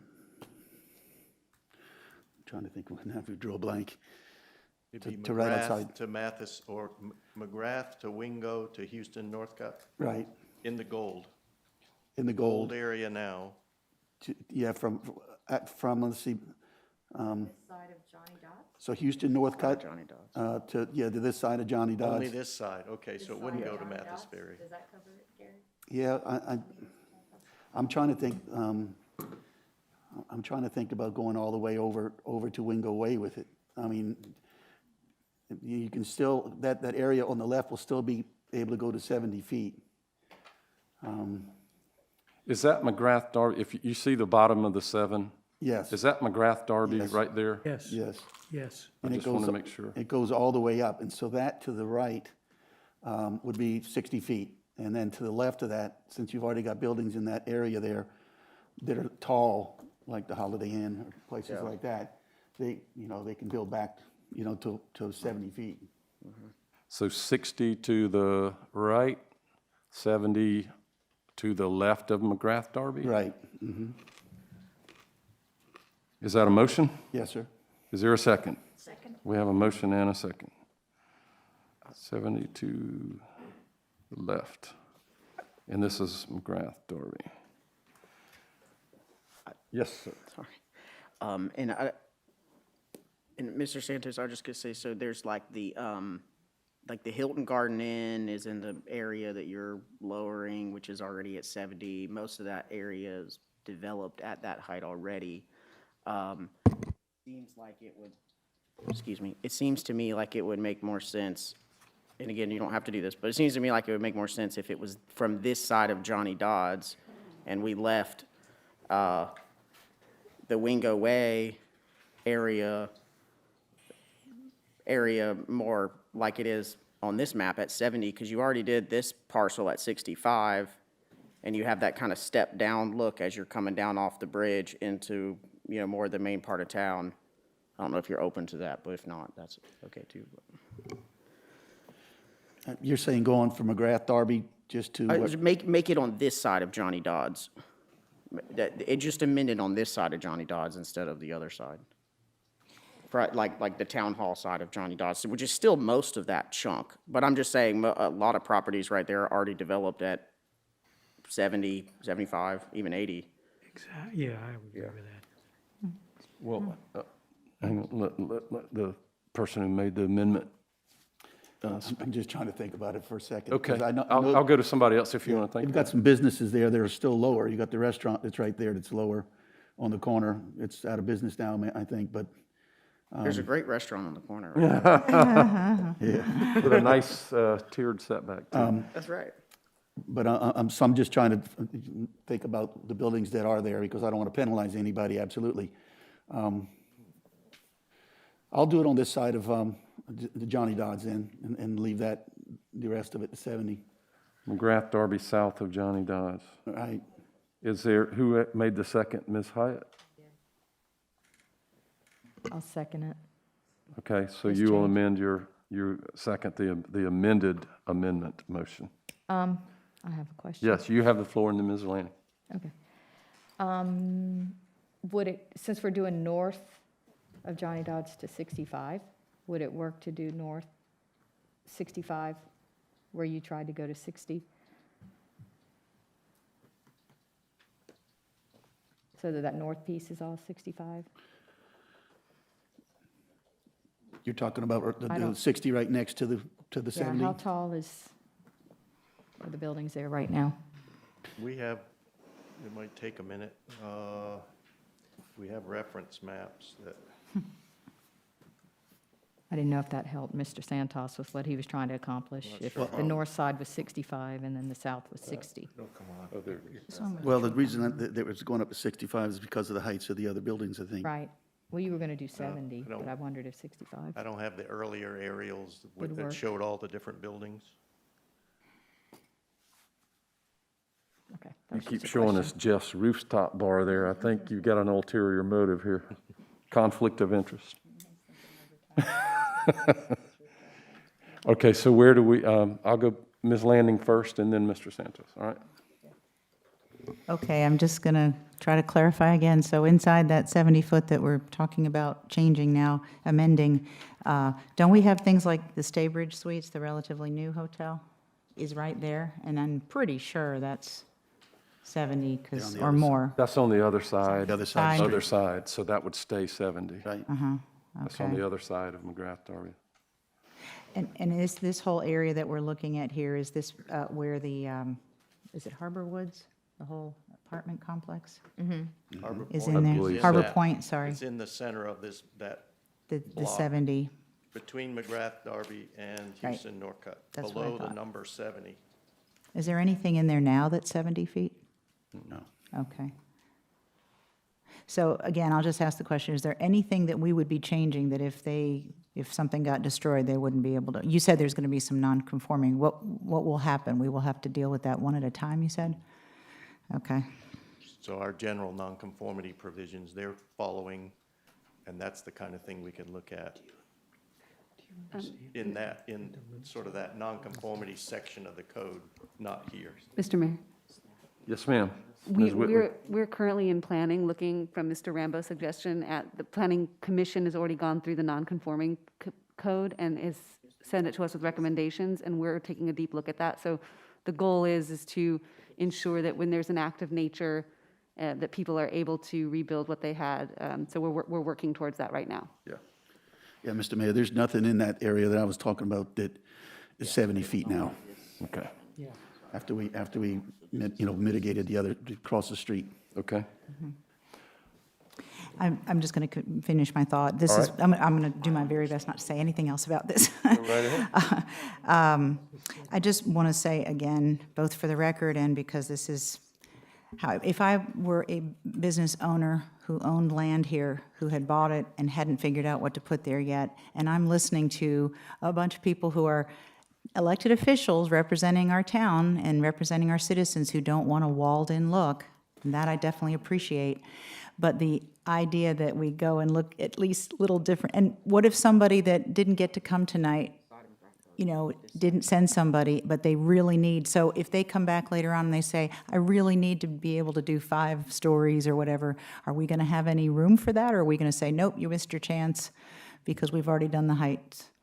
It would have to be a subsequent text Yeah. amendment to look at issues like that. It just feels very micromanaging, but anyway, I do get the overall concept, I just wish there was a better way to do it. Mr. O'Rourke? No, that's okay. I was just gonna, Okay. I can whisper to Kathy later, but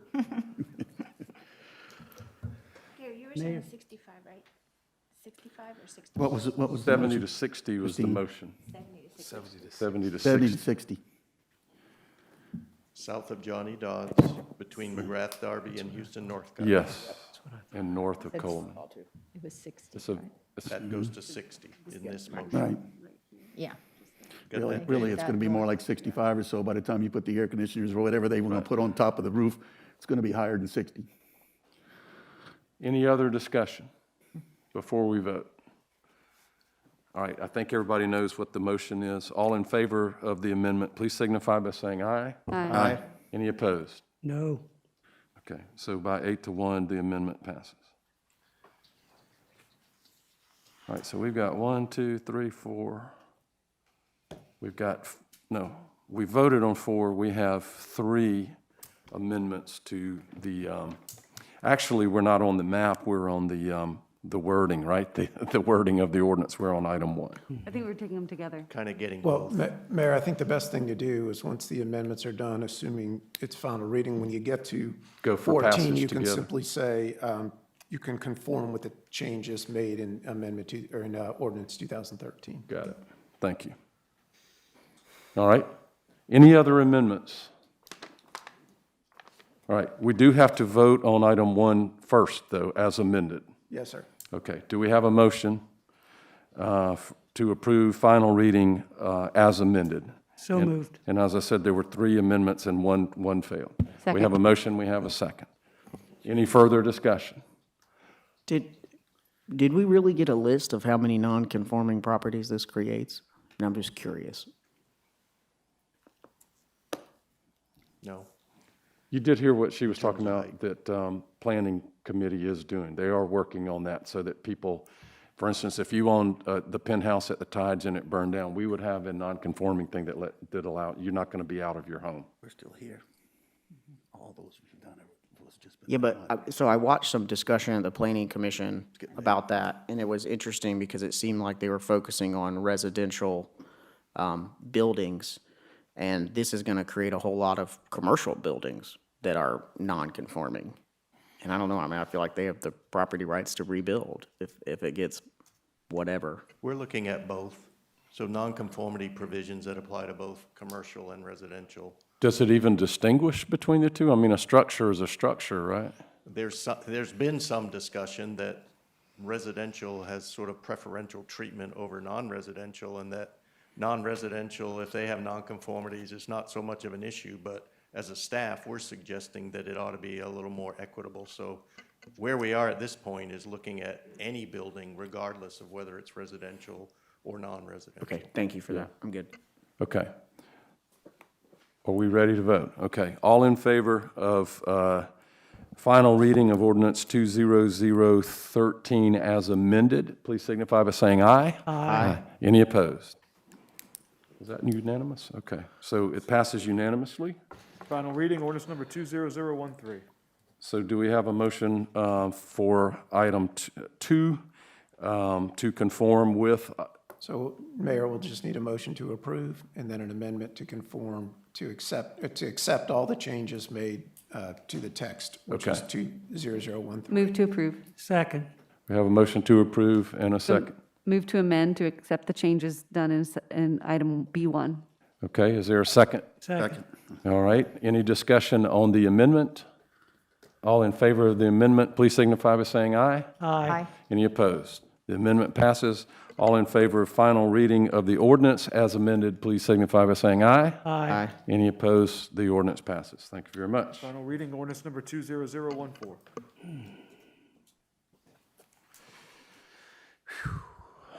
Item number 3. Motion to approve. Second. We have a motion to approve and we have a second. Any discussion? All in favor, please signify by saying aye. Aye. Aye. Any opposed? Motion passed. Final reading, ordinance number 20039. Item number 4. Motion to approve. Second. We have a motion to approve. Do we have, and we have a second, do we have any discussion?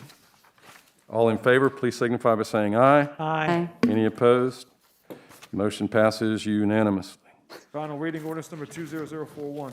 Boy, once we're like a big train. Once we get going, we can finally move. Item number 5. Motion to approve. Second. And we have a motion to approve, and we have, I love this stereo. It's great. Any discussion? All in favor of the motion to approve item 5, please signify by saying aye. Aye. Any opposed? No. Motion- I'm sorry, we have a no? Okay. How many noes? 1? Okay. 8. Motion passes 8-1. Final reading, ordinance number 20042. Item number 6. Motion to approve. Second. We have a motion to approve, and we have a second. This, again, is one of the last things at Sullivan's Point. Any discussion? All in favor, please signify by saying aye. Aye. Any opposed? Motion passes unanimously. Final reading, ordinance number 20043. Item 9, there are no committee action items. Item 10 is council business, new business. This is discussion and possible action regarding an economic impact study relative to the restoration of Crab Bank. Mr. Moore? I can, sir, absolutely. Certainly, you've been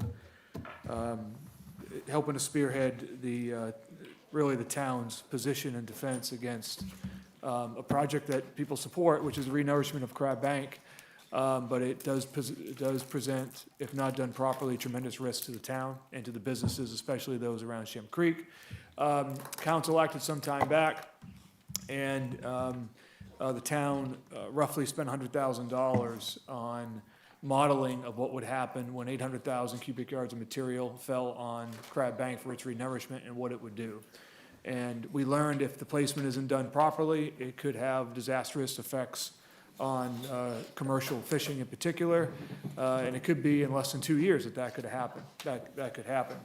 The Corps of Engineers has been listening, but at this point in time, they have not offered a commitment to placing the material in a way that we believe favors the town and its residents best over the long term. And so it came out of, I believe it was PJL, sir?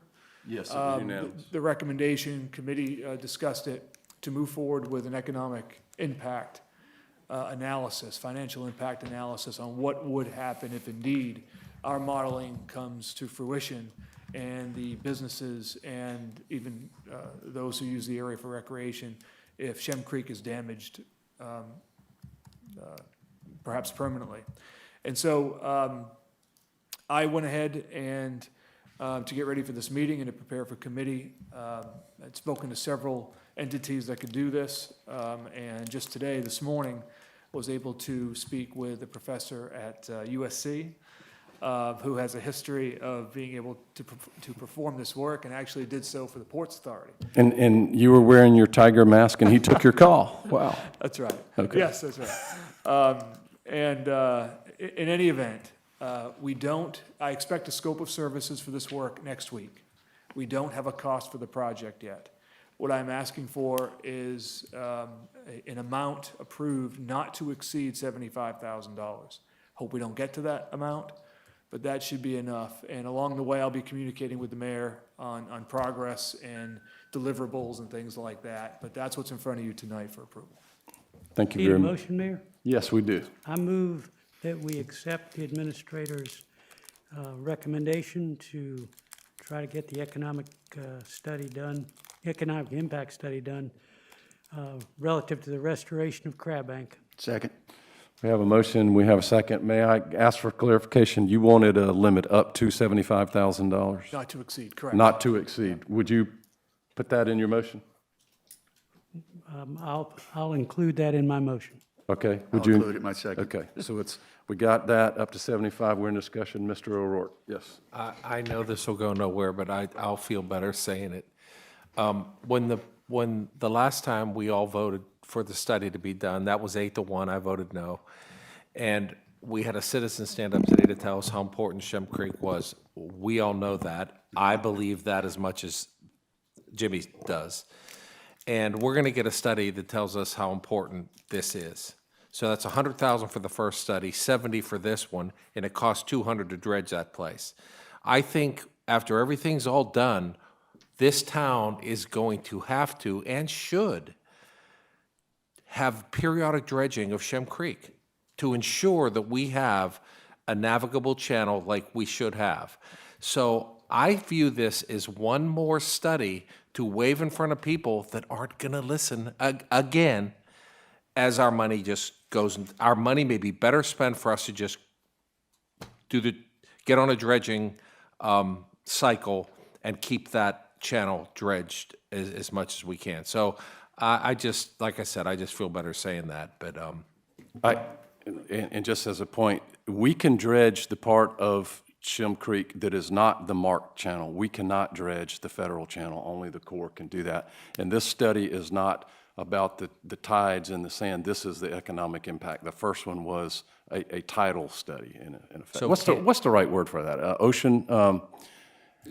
You had hydrology. The hydrology, thank you, the hydrology of it, yes. But- Tom, you have the floor. But okay, so, right, we cannot dredge the area that he mentioned where you can walk from Patriots Point but can a shrimp go out and make a left? We And can't get to the dredge water? the part that is a marked channel is where you come out and go left. Right. And we can't dredge that because it's a federally Right. marked and maintained channel. Right. We can dredge up in the creek where they dock, yeah. But my point was, the purpose was to make sure that our fleet can get out and shrimp and earn a living. My point was, do they have to go straight? Can they come out of that channel, make a little bit of lift, and go that way around Crab Bank? I don't know. Well, I can't answer that. Yeah. Only a They, shrimper they can. have to turn, they have to follow the channel, as the mayor said. When they come out to that marker and they have to turn around to go, because that's what's been dredged. They can't come out and go to the right, like between Crabback and Patriots Point. It's too Okay, shallow. whatever. So we're doing this study for the Army, to give to the Army Corps of Engineers again. Well, let me clarify too, we're also using it to give us leverage with the Department of Natural Resources, who is a partner in this, to get, because they are answerable to this state, and they regulate shrimping, and they regulate recreational boating, and we need to make sure that they know the repercussions on our town if this is not done in the proper way. So it's not just the Corps of Engineers. Ms. Lanning. I think I'm glad that Mr. O'Rourke spoke first, just because I was thinking similarly and just wondering, again, we absolutely have to spend money to do, I'm not against doing the study. I absolutely want us to protect Shem Creek. The question is, it seems like it would be obvious at this point between that. I remember when we had the whole presentation and about how if you do it on this side, it's going to cause this problem. So we're saying the Corps isn't convinced yet? Yes. Yes. I'm sorry, that was directed to. I don't know who I'm asking. I'm asking whoever can answer it. Yes, we have not received a commitment from the U.S. Army Corps of Engineers to place that spoil material in the location that's most advantageous to the town of Mount Pleasant. And we feel that the best way to convince them is to show them how much they're going to hurt our town. We feel that's one tool to help move them in the direction that's best for the town, yes. Okay, thank you. Yes, Mr. Rambo. So again, I am for putting this material in the correct spot, but just to kind of echo some of the concerns is, A, the Army Corps of Engineers doesn't care what Mount Pleasant Town Council thinks. They don't care one bit. They're a big bureaucracy, a bunch of engineers. They don't care. It's not part of their job. Maybe DNR will care, is what I've kind of understood. But really, who oversees DNR? Like, is it ultimately, is there an appointed person by the governor that is there a state legislature? Like, I feel like it's really not us. I mean, I don't know. I'm like, who are we really trying to convince? I mean, who at DNR makes this decision, or who? I'm just trying to figure out who are we trying to influence? Well, if I may, part of this is the Corps of Engineers will not and cannot commit to dredging the channel so that our shrimp boats can get in and out. With the $100,000 we spent the first time, we know that possibly within 2 years, those shrimp boats will not be able to get in and out of that channel. So another thing that this accomplishes is, if we have to go back to our federal representatives and say, you need to get money and you need to get this channel dredged, we've got the report that says this is how you're hurting the citizens of the fourth largest town in this state. So it's not just for the placement of the dredge spoil, it's for the downside if they go ahead and put it where they want to put it anyway, and we can say, here are the numbers, we need help. Other than that, it's just an inconvenience. We don't have any numbers to show how much it's hurting us. Mayor? Yes, ma'am. And we can't dredge it ourselves. We cannot dredge the federally marked channel. We can dredge in Shem Creek where they dock, but that doesn't do any good if they can't get out and get shrimp. Only the Corps of Engineers can dredge where in the marked channel, which is the one that goes down by the old village. Those channels cannot change. There's no veering. That is the only way. It's the only marked channel, right? Yes, ma'am. One last thing, and no multiple phone calls to people, whether it's Senator Campson, who certainly knows the harbor well, or any number of other of our representatives. No phone call to them would help accomplish with DNR. I realize they're not going to be over the Corps, but I'm just saying, the Corps of Engineers, but. We have contacted not just state representatives, senators, but also federal. And they have helped where they could, and they have. But collectively, we haven't been able to still get a commitment to place that material in the most favorable position. So ultimately, this is really just putting ourselves in a stronger legal standing in case we need it. We've got all the risk here. Okay. And it's on our watch. All right. We have a motion with the limit of up to $75,000. We have a second. Is there any other discussion? All right. All in favor of the motion, please signify by saying aye. Aye. Any opposed? No. All right. Motion passes 8-1. I predicted that in the beginning. Item number 2, legal feedback, discussion of legal feedback regarding surplus tax increment funding. Eric, help me here, or David. We asked the question, especially when the bids came in too high to do, is that phase 2 or 3, the pier? It was part of Phase 2. Part of Phase 2, okay. So this is TIF money, it was bonded, there are stipulations, there is surplus money that when Gary and I were on council, we voted, we had to allocate the surplus. We allocated it to 5 areas or projects that are part of a TIF district. The short answer is, from the attorneys, the bond attorneys, Paul Trush, that we cannot take it to other areas. Let's say how much money do we have that we're not spending on the pier? 4.9 million. 4.9 million. All right, just hypothetically, if the next phase of the park was 2 million, we would still have $2.9 million. So we don't have to make up another 2.9 million to put in that project. We can take that money and put it in one of the 5 areas that was voted on by council in 2017. And Mr. Pagliarini, if I get this wrong, please stop me. So the point of that is we can have surplus money that can go to things in the other TIF districts that were allocated the surplus money in 2017. Not all the TIF districts from the 1998 ordinance of council.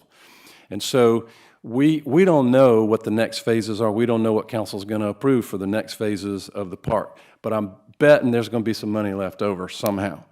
And so we just want to have a process of saying, what would the next priority be? And a strong candidate of that is probably the Long Point Road, Wando Park Boulevard, which is one of the 5 areas that we designated we could use surplus. They have drainage issues, they have traffic management, and they're going to have a lot of trucks when the harbor dredging is finished and the Panamax ships are coming in. So that's the advice we got. So as we move forward and as we plan, every penny that we don't spend on parks or whatever, we can use in the other, and I can't even remember what the other, that's 2 of them. I can't remember what the other 3 were. Do you, Gary, that we voted on? One is, I think, Town Center. That's right, yes, sir. Town Center area. So there's 2 others. Park over Shims Creek, did you say that one? That was one. Coleman. Greater Coleman, yeah, including Shem Creek. And little area of Hungry Neck, I believe. Is that right? Okay, so does everybody see where that leaves us? We can use some of the surplus TIF money in those 5 areas. We can't use them outside of those areas like Old Village drainage or anything. We cannot do that legally.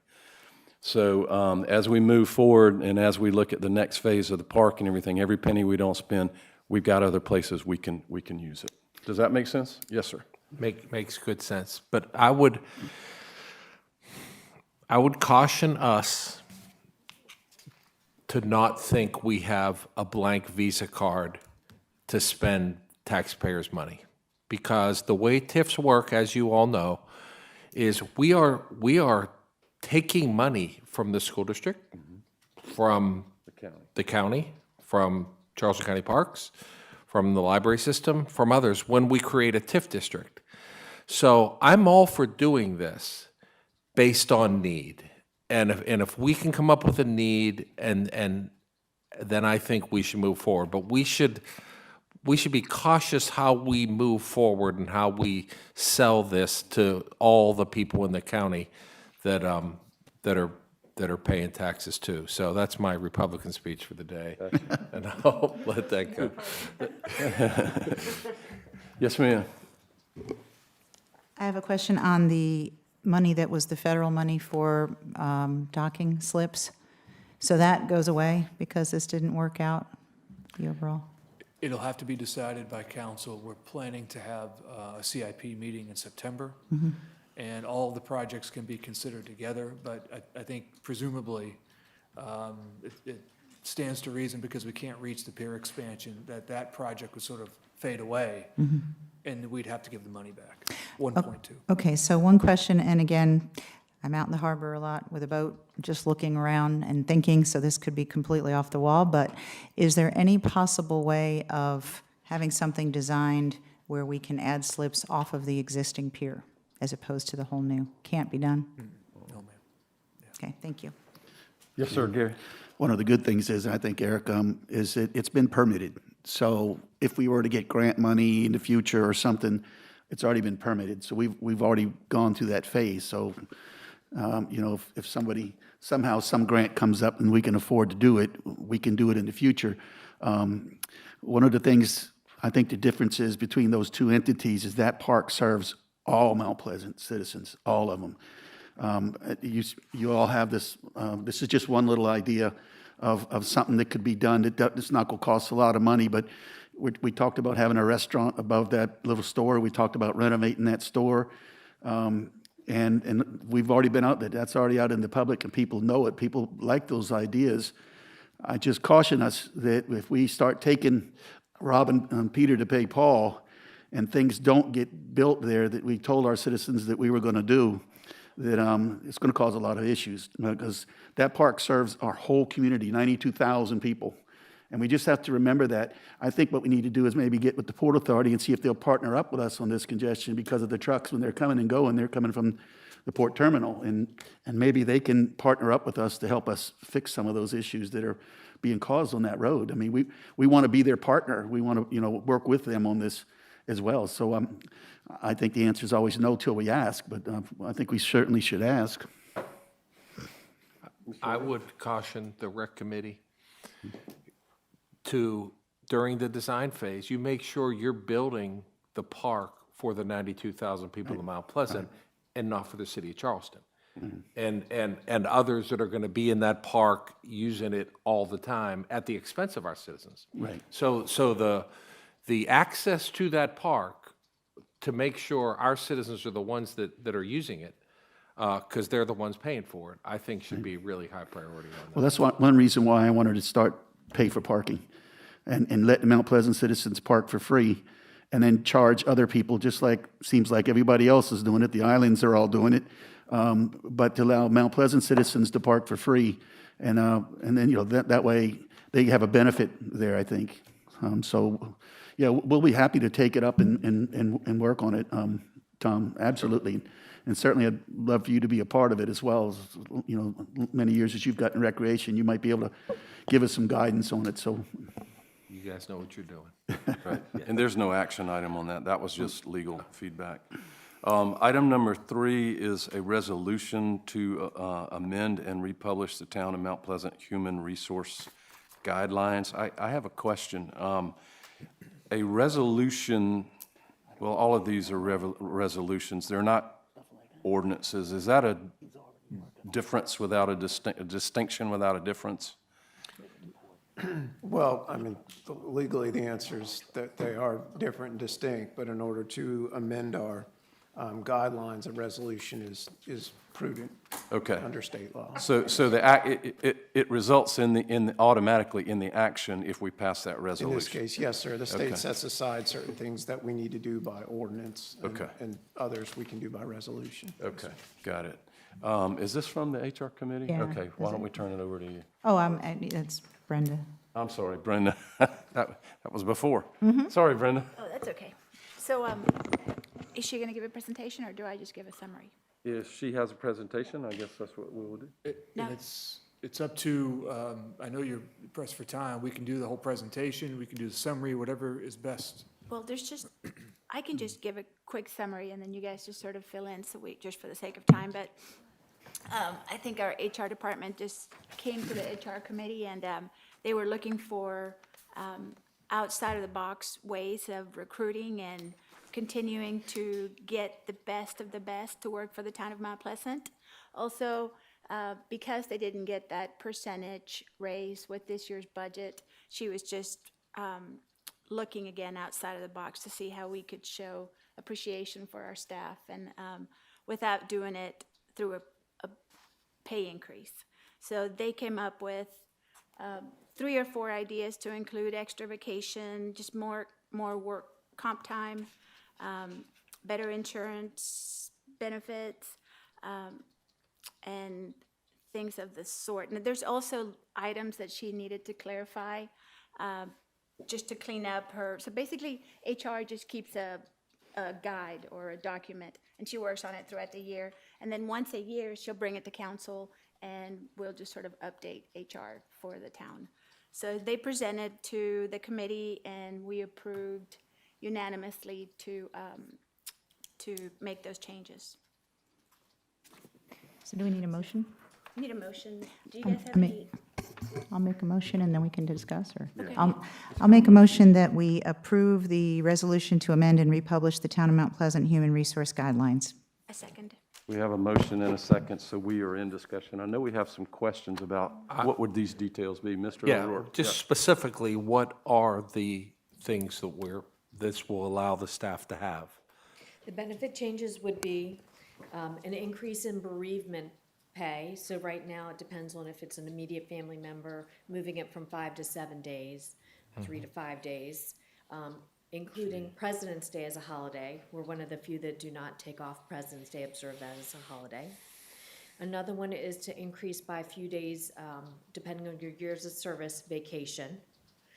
So moving it from 12 to 15 days, 16 to 18 days, 19 to 22 days, 22 to 25, 26 to 28. And that's really because that's going to help us recruit and retain good talent. Today, vacation is very important benefit to people, so we want to be competitive. And then the other part is when people can get retiree health insurance. So we have a 3-part test before you can get the town's retiree health insurance. You have to work at the town for 20 years. You have to retire from state retirement system. In order to retire from the state retirement system, if you're police or fire, you have to work for 25 years or be age 55 for full retirement. For everyone else, in order to get full retirement, you have to work the rule of 90 for most, which is going to be your age plus your years of service equal 90, or age 65 or 28 years of service. And then the third test is to be age 55 or age 60 at your time of retirement. 55 for police and fire, 60 for everyone else, and the changes we're recommending that everybody have the same 3 criteria, age 55. Can I ask one more question about the accumulation of leave time? At the end, at retirement, do you get paid for that? Is there a limit to that? How does that work? Yes, for most employees, that limit is 135 hours that you're paid out at termination. You may have more on the books, but that's what you get paid out. Okay. All right, thank you. Mr. Mayor? Yes, sir. Just a quick question. Does that include council? Council does not get, it would include council for retiree health insurance, Okay, but you don't get the other benefits. okay. I just wondered. Mayor, and Yes. could you speak to the vacation, if there's a cost to the extra vacation accrued? Yes, so these items that I've mentioned do not have an additional cost to the budget. The budget won't change to implement them. So if we give more vacation, a couple of things happen. One, your salary is still the same. The person still makes, let's say, $40,000 a year, but they may take off 3 more days a year that they're not giving us work, but we're giving them the same salary that we have budgeted. Also, we still have the same max in play. So really your liability, your financial liability is still capped. So there's not a change to the budgets. And that's why we're trying to give employees a benefit without increasing a direct cost to us. Same thing for bereavement, and not a lot of people fortunately have to use bereavement. Same thing for the holiday pay. And then for the retiree health insurance, we make a payment every year into a fund, and what we pay now actually exceeds what we think will be required to offer those retiree health insurance benefits in the future. So we don't see any increased costs really for doing these things. My question is, do we know what it would cost? The biggie for me is the retirement health insurance. That sounds like that could be a really big number. When you look at the actual number of people so right now, you're looking at half of the employee population, because half is already covered at age 55. So you're talking about non-police and non-fire. There are more than 300 employees of our 600. So police and fire already have that benefit. Correct. And so we're going to give About 300, and what of them would actually reach the criteria of 20 years of service, retire from the state with a rule of 90, age 65, 28 years of service, if we move them up by 5 years from 60 to 55. And Mayor, I think a good example for that one, and one when we were discussing the importance of having it uniform, was that we pay more money for workers' compensation insurance on, say, sanitation workers. The job is statistically more dangerous. Yes, yet they have to wait, and perhaps tougher on the body over the course of time. Yet they have to wait 5 more years longer for them to reach that rule the three-part test than anyone else. Same thing with building inspectors and others. We are already differentiating on the first part of that three-part test when it comes to retirement eligibility. When a police officer or fireman, they qualify under PORS to retire sooner. So there's already the differentiation on one part of the test. But our situation has been two parts for the last several years. It just doesn't make any sense. Ms. Lanning? So on the employee retirement opportunity to use the insurance, that means they can continue like Paladina or whatever, right Correct. into, and they pay the same rate that they were when they were working, or how does They that? pay a different rate. Retiree health insurance is different than the active employee premium, and it goes based off of your years of service. So the longer you were with us, the less that you would pay. And does it coordinate with Medicare once you hit 65, or is it still just a separate thing? Yeah, so for many of us, once you hit Medicare age, which is age 65, so 5 or 10 years after you come on, you would come off of the town's self-insured health insurance plan, and you would go on to Medicare, and we would provide you with a gap plan to I help was out gonna with say, your is this like co-pays. your gap plan? Okay, so you can pay for it as your secondary. Well, I just want to say, I mean, my background with planning and financial planning and so forth is that I think this is a great way to, one, show appreciation in a time where we couldn't do the raise. It's a tremendous thing to increase benefits where there's no impact to the bottom line immediately. Great morale thing. And also, I honestly think that our town plan is so terrific that it could be a model for Medicare someday. It'd be great if somebody could get that message up there. So, but thank you for going to all this trouble, because right now most people think, well, we're kind of lucky to have jobs. Actually, remember back to February? I mean, it was really hard to attract talent because unemployment was so incredibly low, and we will get back there. I know a lot of people don't think that's coming anytime soon. It will. And right now, we need to make sure we have our wonderful folks and keep them happy. Thank you. When would this take effect? If we are able to move forward everything, we have some programming that we need to do in our Dayforce, our payroll system, so we're proposing October 1st. Okay. My only question is, I don't have a picture of what this looks like dollar-wise, what we're committing to, what this commits us to dollar-wise long-term. When you talk about the health care benefit, I get the concept, but I don't know, what that's going to do to our budget over time. Is there a ballpark figure?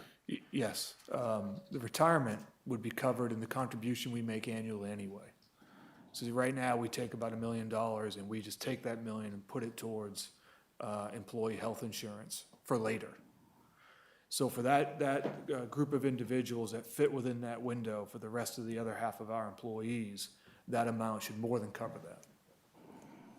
So it's probably not going to change our budget at all?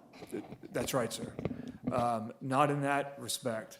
And on the vacation side, it's really an indirect cost, which is a cost, we know, because if you're given more vacation, Yeah. that person's not there working.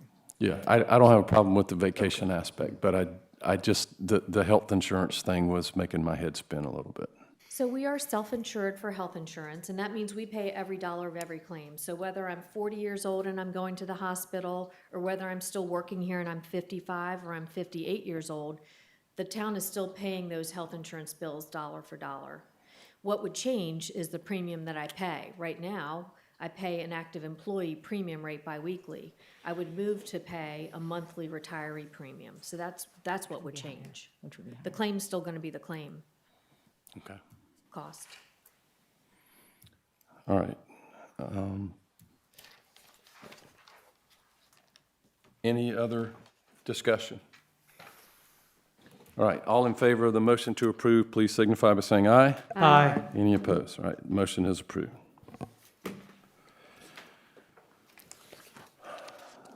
Do we, it is, it's 9 o'clock. Do we need to take a short break?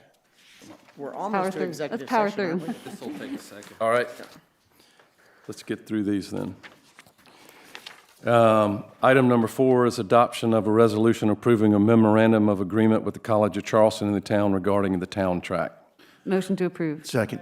We have a motion to approve and we have a second. Is there any discussion? All in favor, please signify by saying aye. Aye. Any opposed? Motion passed. Do you have to read that? I Or- should. I don't, it's a resolution. Well, but- in fact, that's Resolution 208-1 and Resolution 208-2. There we go. Item number 5, a resolution authorizing Approval. the Carter budget. We have a motion, we have a second. Mrs.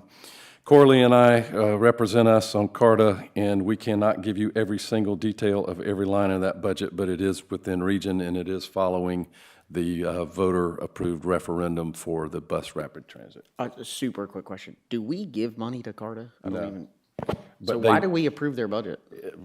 It's part of COG that they want us to approve their budget. Is somebody here from CARTA? Yes. Municipalities have. I thought I recognized you. Approve the CARTA That's budget? Daniel, right? Under the, yeah, okay. Oh, okay. I'll answer Mr. Rambo's question. Yes. Since I helped write the You know agreement something about CARTA? started. You have to approve it because every governmental entity, and I think there are 8, that's part of CARTA, has to approve their budget. Right. Okay.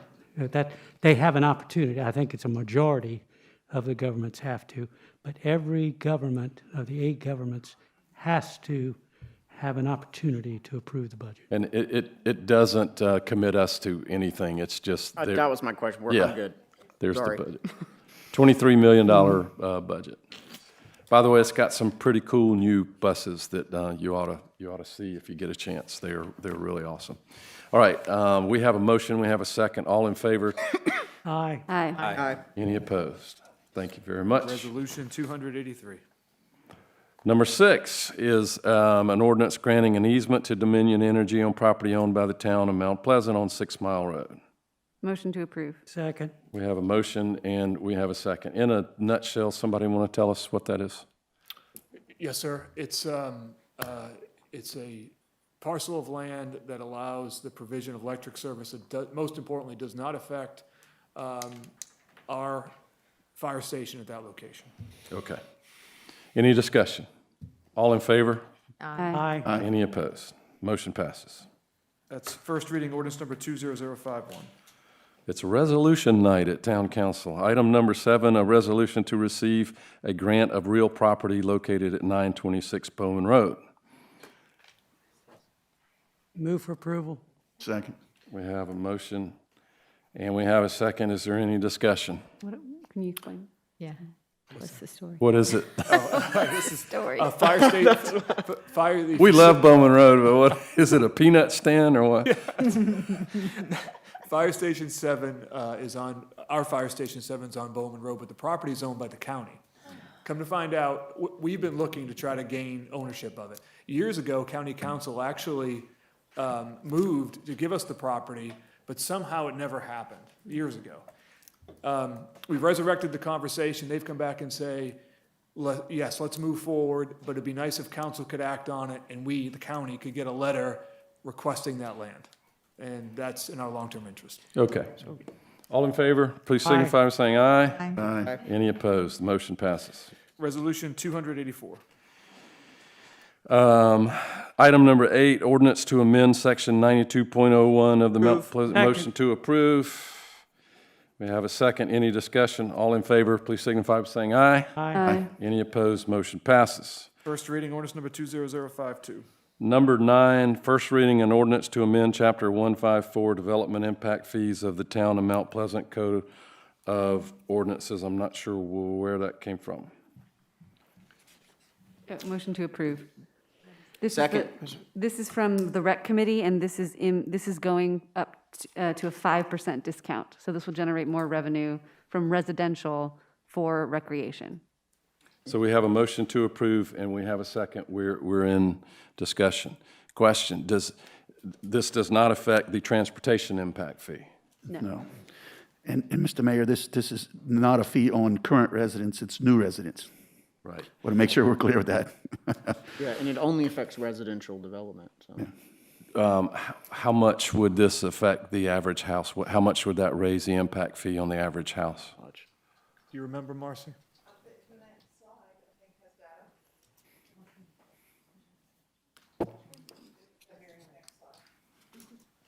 There it is.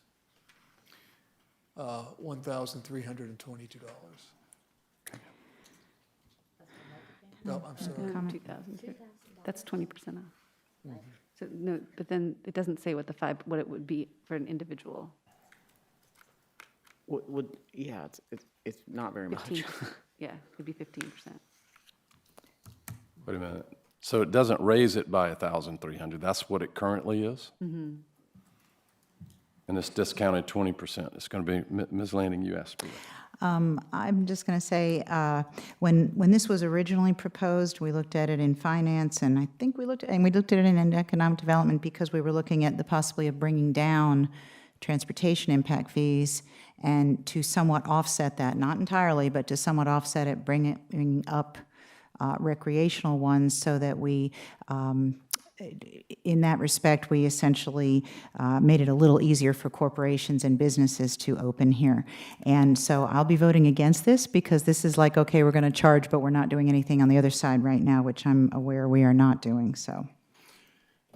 I have to pose this as well. At Waterworks, we felt like in the current environment, there was a built-in CPI adjustment for the impact fee there on residences and all that. We just felt like in this chaotic financial world and the COVID crisis that we're in, that leaving things where they are, at least for now, we could revisit this in 6 months or a year or whatever, but we didn't feel there that raising impact fees right now, even though it was built into a CPI, was the smart move given the current economy. So just for that reason, I won't vote for this tonight, even though I have been a strong proponent of impact fees being what they actually cost rather than discounted. Yes, Ms. Corley? It's only new residences? New residences being built. Yeah, that's a big point, Mayor. It's not for existing citizens here. It's for any newer. Right.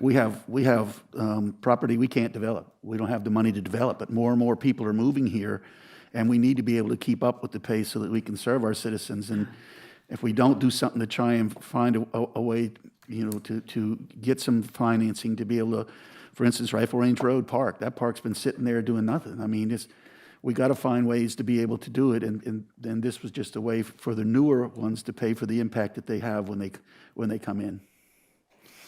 But we're not sure what that increase would be on the average house. Is that correct? Do you have it, Marcy? You do. It's like We have our expert here.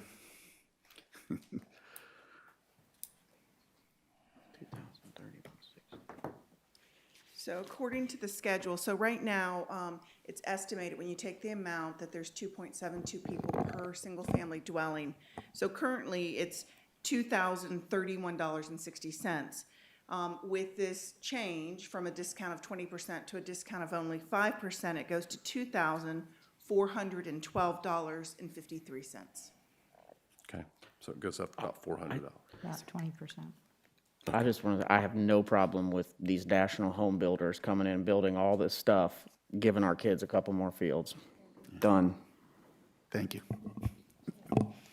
Yes, Ms. Lanning? I'm just going to clarify again, my main reason voting against this was supposed to be an offset to something that was tabled for now.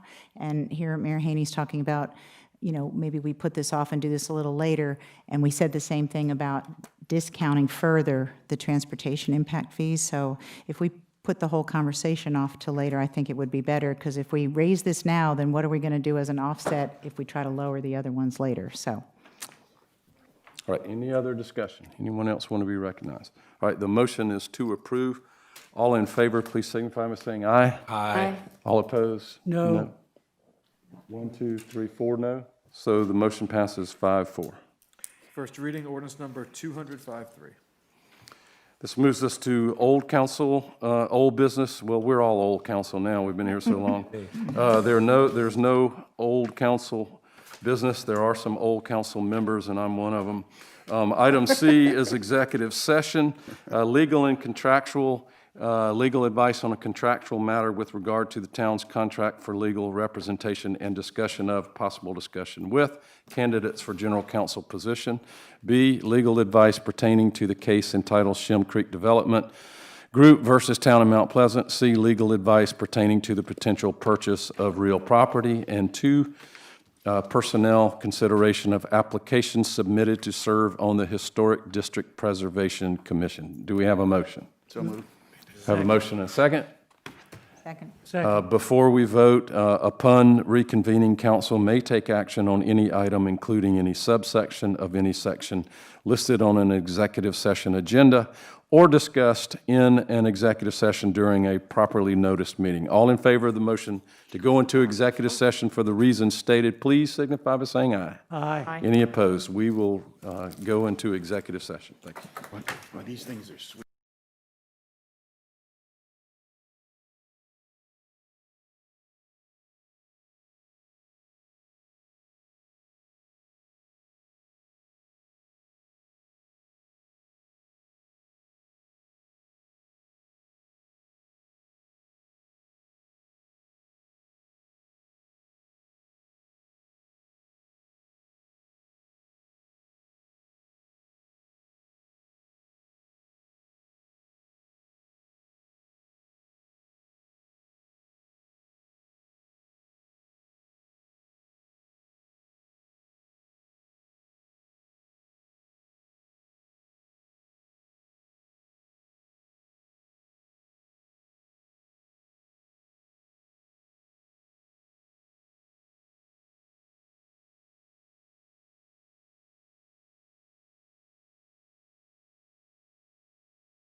Yeah, we're here.